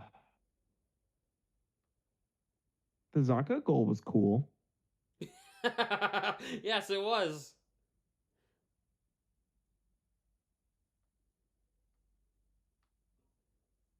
That's my positives. Zaka cool. Cool. Swayman, good. And that's where the good ends. Wow. There you go. I guess that's all you got, right? Only positives that Zaka scored, and that that Swayman shut the door for most of the game. Which also, congratulations, Swayman, for expecting your baby. Congratulations. Hey, yes, yes, congratulations to Jeremy Swayman and his fiancee Alessandra for announcing they're expecting their first child. Congratulations, that's awesome news. Love to see that. We got little baby Sway. Baby Sway Gonna on be the so way. cute. Baby Sway on the way. Can't wait. I feel like a lot of Bruins are like expecting kids soon. Yeah, I feel like, a lot of them are between the ages of like 24, 25, and 30. So, which is the time to do it. Yeah, it's like the prime time to, Speaking of prime time, this friggin' Thursday night game's really good. Rams Seahawks. Oh, is Kyle gonna blow a gasket? 23-14 Rams. Oh boy. Yeah, Rams just scored a touchdown. They just scored a touchdown. Well, Seattle, Kyle, I wish you the best, good sir. I apologize if your team loses. I hate the Seahawks, so I just want the Rams to win. Well, fair, Sorry, I'm a Seahawks hater, man. fair. Honestly, it was my middle school teacher that made me hate them. I've grown to somewhat at least respect them because of Kyle. So, yeah. Anyway, all right, that's going to do it for the stream tonight. Bruins lose 3-1 at home to the Oilers in what was an absolute fuck all game. I don't even know what to say. I don't even know what to say to that game. I don't even know. There was so many things that were awful in this game. The officiating was bad. The defense was horrible. They couldn't beat a goaltender who couldn't stop a beach ball. And I got nothing. Any final thoughts, Josiah? I would just say shout out to the Boston Fleet, who have started 5-0 this season. So congrats to the Fleet. Somebody asked me if I would call the Fleet on YouTube. Yeah, I would, but what's the point? They're already doing the games for free on YouTube. Yeah, I was gonna say YouTube already streams. They already have the games live on YouTube. They already stream all the games on YouTube. So what's the point? I mean, I would if they didn't, but they do. So what's the point? You can go watch them for free. You don't need to hear me or see my stupid face. You can go watch the game live.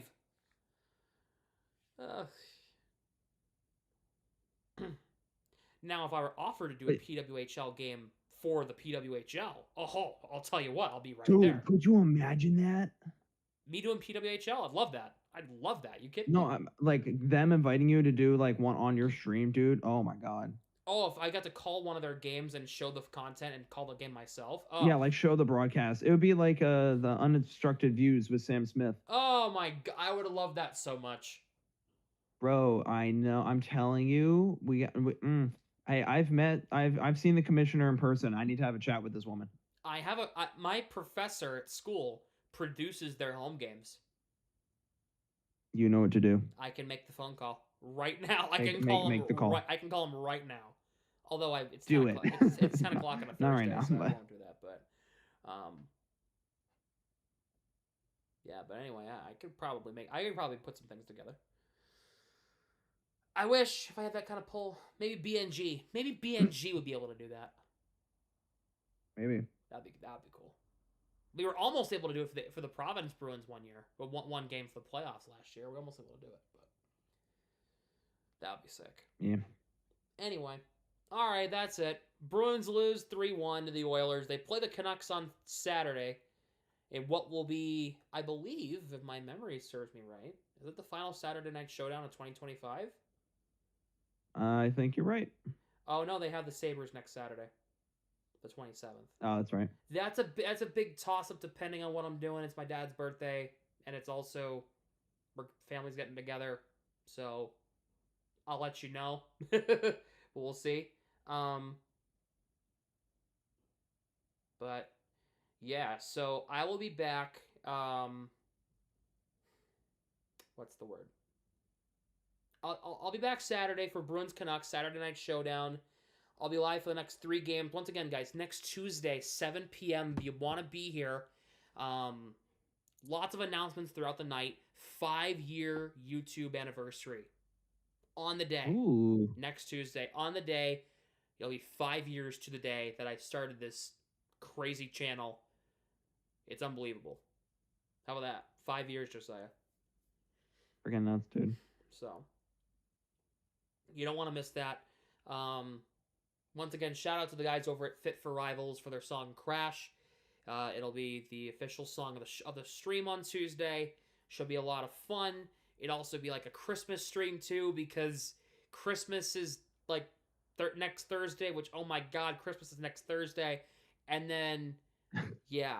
And then the Bruins are playing these Oilers on New Year's Eve, and that game's at 9:30, so it will be actually, the stream will start in 25 and end in 26. It's wild. I don't know. Like, we're gonna do a countdown on stream and everything as long as there's play not happening. It's gonna be entertaining. You guys don't want to miss it. Next couple weeks. You'll be streaming the whole year of 2026. Whoa. Wow. All right, everybody. That's going to do it for me. If you have not yet, hit the like button and subscribe to the channel. Ring the notification bell to never miss when we go live or upload here on the channel. Follow me on social media. Instagram, TikTok, and Twitter are all down below in the description. And with that being said, the Bruins drop one at home in a game that was winnable, but other unforeseen circumstances just did not allow that to happen. Bruins lose 3-1. See you on Saturday for Bruins Canucks. Good night, everybody.